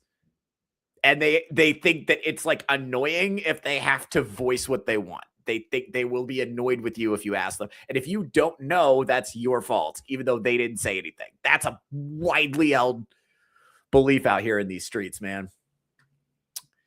And it's like, wow, you don't want me fucking 7 other people? That's controlling. And it's like, well, yeah, I mean, you can do whatever you want, but I'm just not going to date you if you're fucking 7 other people. You know what I mean? I'm just not going to. It's like, wow, you're insecure. You're insecure. That's toxic. You should unpack that. And it's like, no, I'm not going to. What are you talking about? No, you know? Yeah. But let's see what we got in the chat here. It's not a free speech issue. They just want to goon and pretend it's a good thing, actually. Yeah, and I wouldn't have a problem with them. It's just been like, I enjoy gooning, and so I'm going to keep it up. And I also agree, by the way, they do have a point to Steelman there, the gooner position.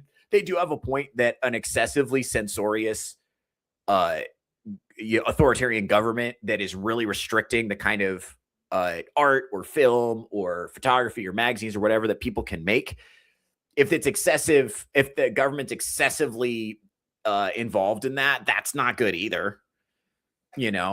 Like, for instance, I wouldn't want them passing such restrictive laws that Vagabond can't enjoy his like gooner anime that he swears is not hentai. Shout out Vagabond, friend of the channel. But yeah, if he wants to enjoy that, he wants to buy his little like gooner anime figurines, that's fine. I don't give a shit, like whatever. But like, I agree. I don't want the government excessively involved in that shit either. But like, honestly, but I do think most men, most of the time, should exercise some self-discipline. And I think what we have is a lot of dudes, especially young dudes, are very, very addicted to porn because you understand it's different. Like, because if you're 30 plus, you grew up maybe with dial-up internet. If you're like 40, 50 plus, you had to like find a magazine in the woods or something, like the Little Rascals. But if you're like 20 years old, you had unlimited hardcore porn in your pocket from the time you were very young. Age of first exposure is like 10, 11, 12 now. And it's like, this is very powerful. It can really rewire your brain in the way you think about sexuality. And it's highly addictive, especially if you get exposed early. That's a different thing we're talking about now, right? We really got to have an honest conversation about, is this the society we want to live in as we're looking at the effects it's having? And I don't even think we're fully aware of how detrimental it is. And that's a real conversation we got to have. And we got to be like adults about, and look, self-discipline, I think, is the only solution, because I mean, the government's certainly not going to ban it anytime soon. So the only solution is self-discipline. And so when I say, hey, I think you should exercise some self-discipline and quit porn. And it's not just quitting porn. It's also stop following, butt cheek girls on Instagram. That too. It's like, because it's like, it's not just the porn that gets you. It's like the fucking slow drip porn that's shoved into your face. Every TV show, every advertisement, fucking Euphoria on HBO. It's a bunch of like fucking, it's adult actors who are playing high school students, and every single episode they're like naked and like fucking or whatever. It's season 3. Every single one of them is some kind of prostitute. And it's like, hey, isn't it cool? Because in the story, they're all like minors. So it's like clearly meant to like titillate your imagination about like fucking minors having sex, but it justifies it because like, well, they're not really minors. They're just playing minors on TV. And it's like, bro, what the fuck is this, dude? Why are you trying to get me to like fucking goon to teenage girls? Why are you doing that? Like, what is your goal here? It's like, I'm telling a story. It's artistic. It's like, is it? Is it? What is the story here exactly? What are we doing here? It's this whole culture is just like super just saturated in like disgusting goonery. And once you deliberately start saying, I'm unfollowing that account, don't show me this again, don't show me this again, blah, blah, blah, and you cut it out of your feed and you cut out the porn, then you start seeing all these other places where it's trying to shove it in your fucking face. And it's like, don't, shut up, go away. Shut up, go away. It's like really hard. You can't, anything you end up doing what I'm doing, and you end up reading fucking the Iliad because that's the only place you can go, for entertainment that's not like chock full of goonery. And by the way, I just read Watchmen, which has a, fair amount of, nudity in that, but it's not like goonery. It's like, I'm not saying all nudity is goonery. That's not my point, but there definitely is. It's hard to define exactly. And this is the problem with banning it, of course, but like, it's hard to define, but you got to practice a little bit of self-discipline about, what goes into your brain, because it is going to affect you whether you want it to or not. And the shit's highly, highly addictive, especially the stuff that is in your pocket. So I promise you, those which are every bit as flammable as the others. That's right.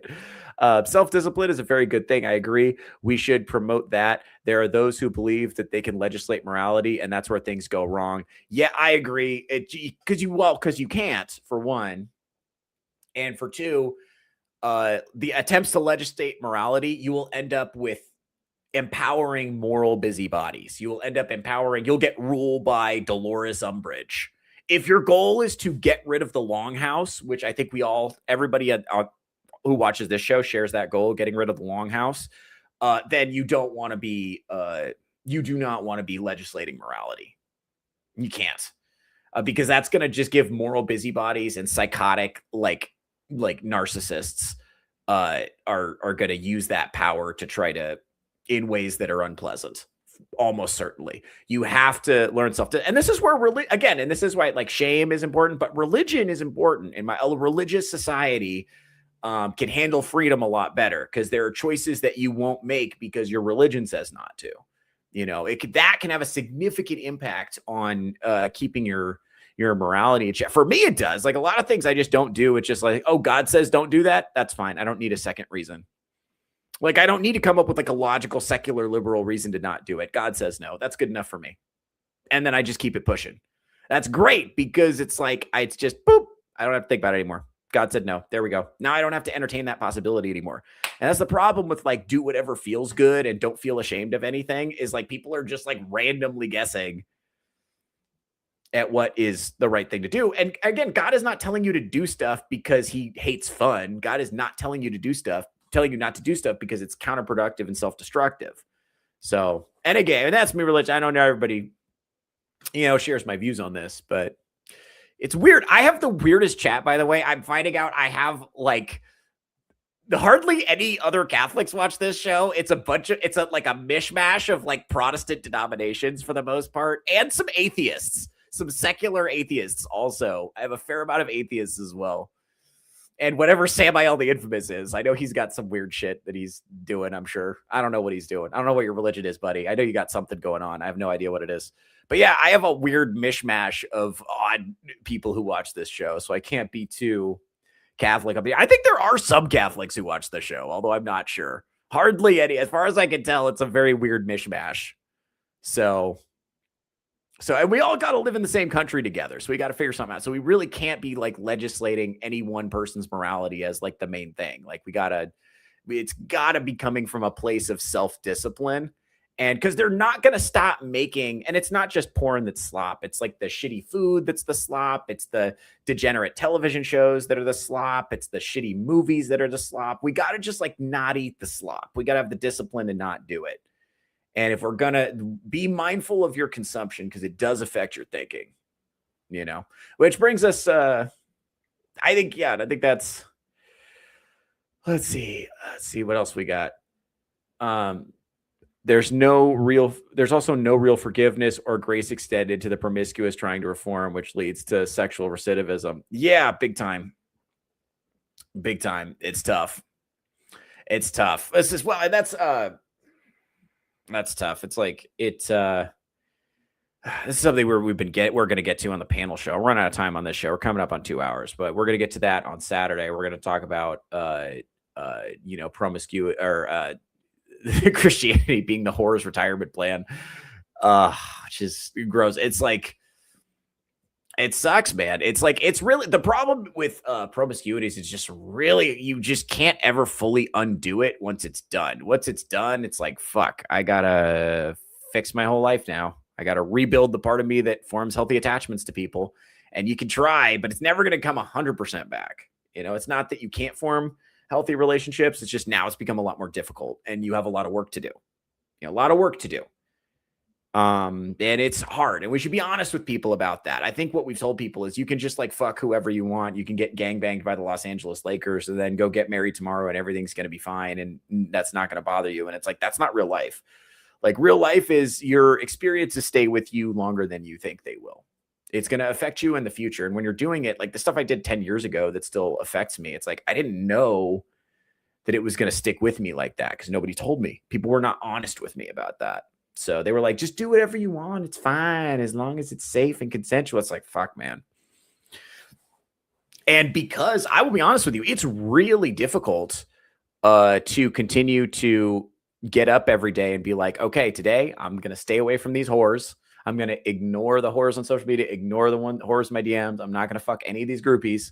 I'm going to go out here and try to find a wife. And then every single woman you talk to is just fucking, let's just say, like, not wifeable. Let's just say that. You know, it's really hard to get up every day. It's because of my religion and that I am able to do it, truly.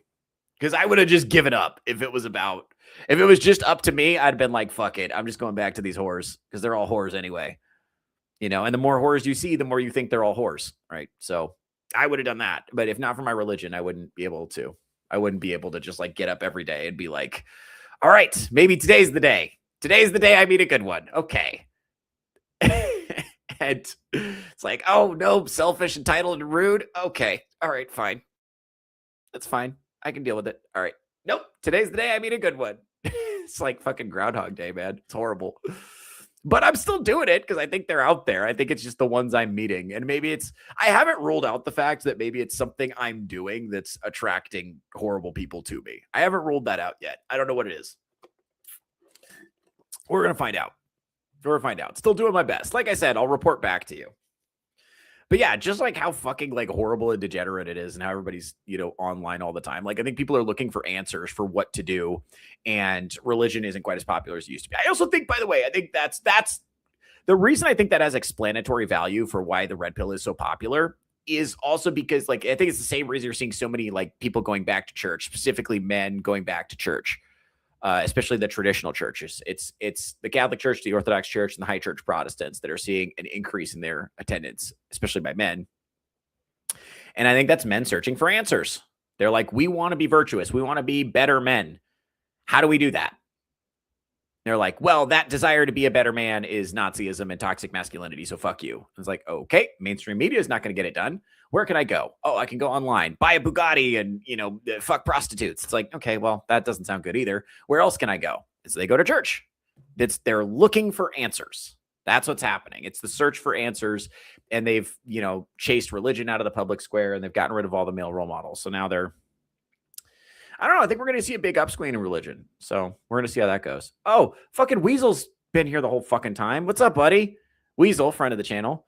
Would the recalcitrant version of sending Theo to the front lines to fight misandry be him wearing a turtleneck while reading scripture on OF? Yeah. That's actually that's a super funny like sketch idea. I might actually have to do that. This is basically a turtleneck I'm wearing now.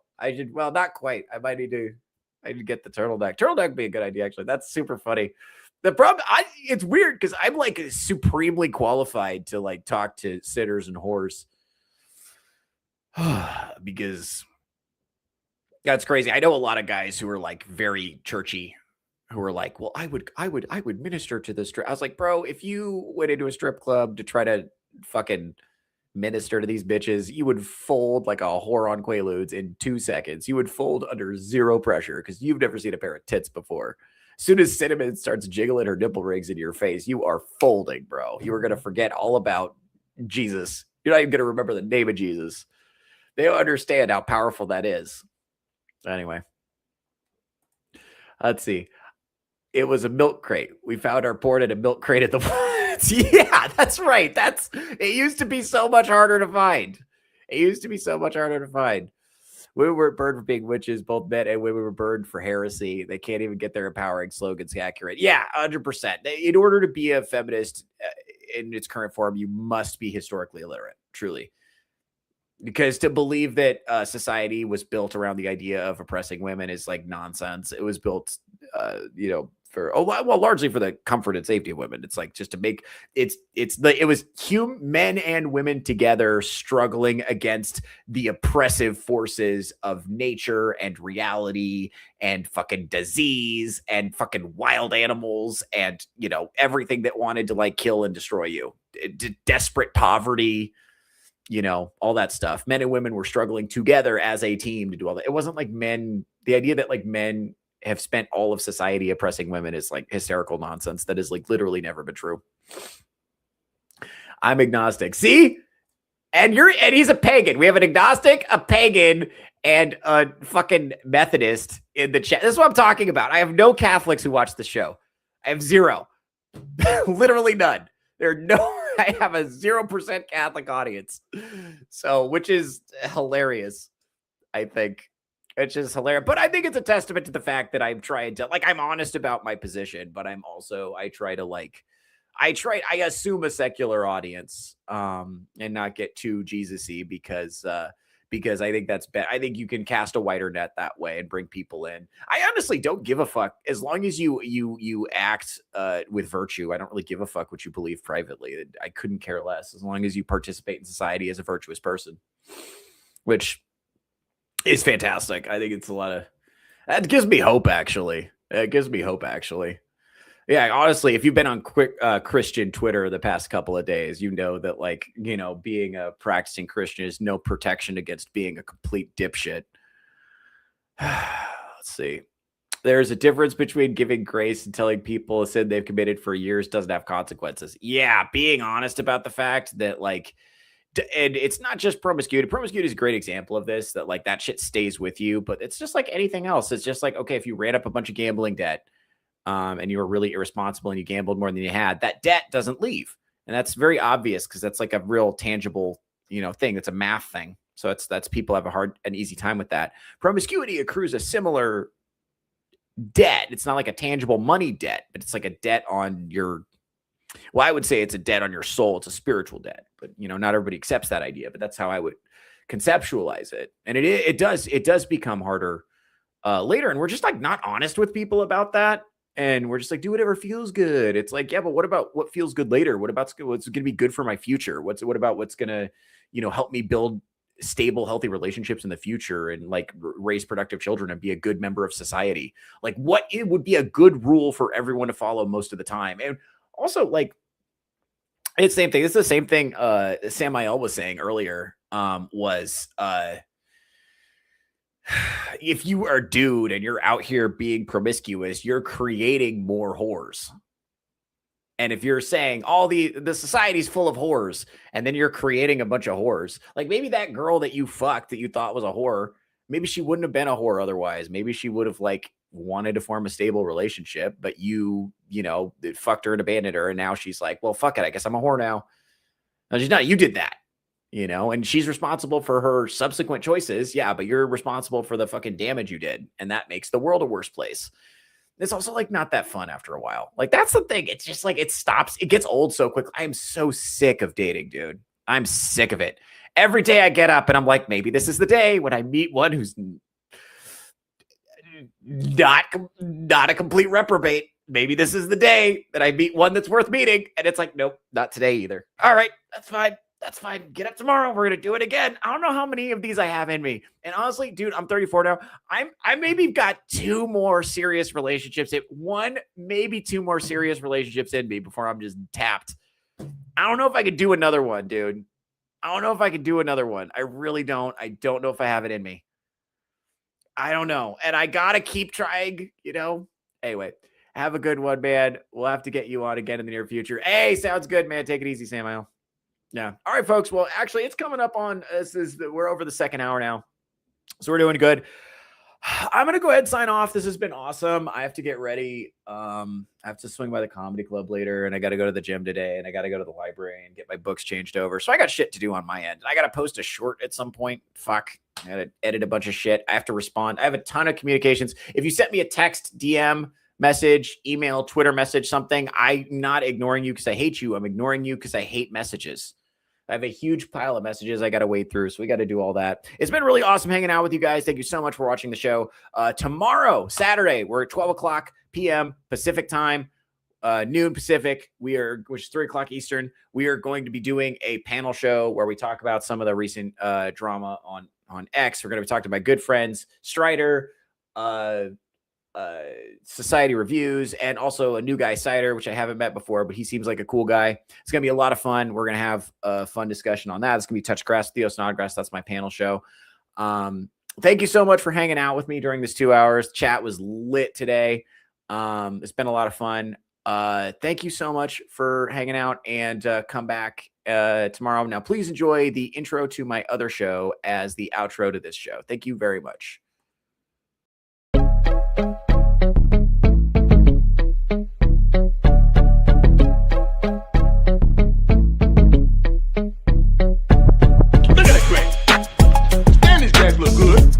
Johnson crack look good. Well, look at my crack. No. Look at that crack. Are we looking at Ars's cat now? Yes. Sorry, I didn't hear a damn thing you said. All right. And because I was a gazillionaire and I like building so much, I cut that price for free. The species is dying. The birth rate is plummeting. Women are chopped. But yeah, you know what? Get a fucking cat. I know even more about grass.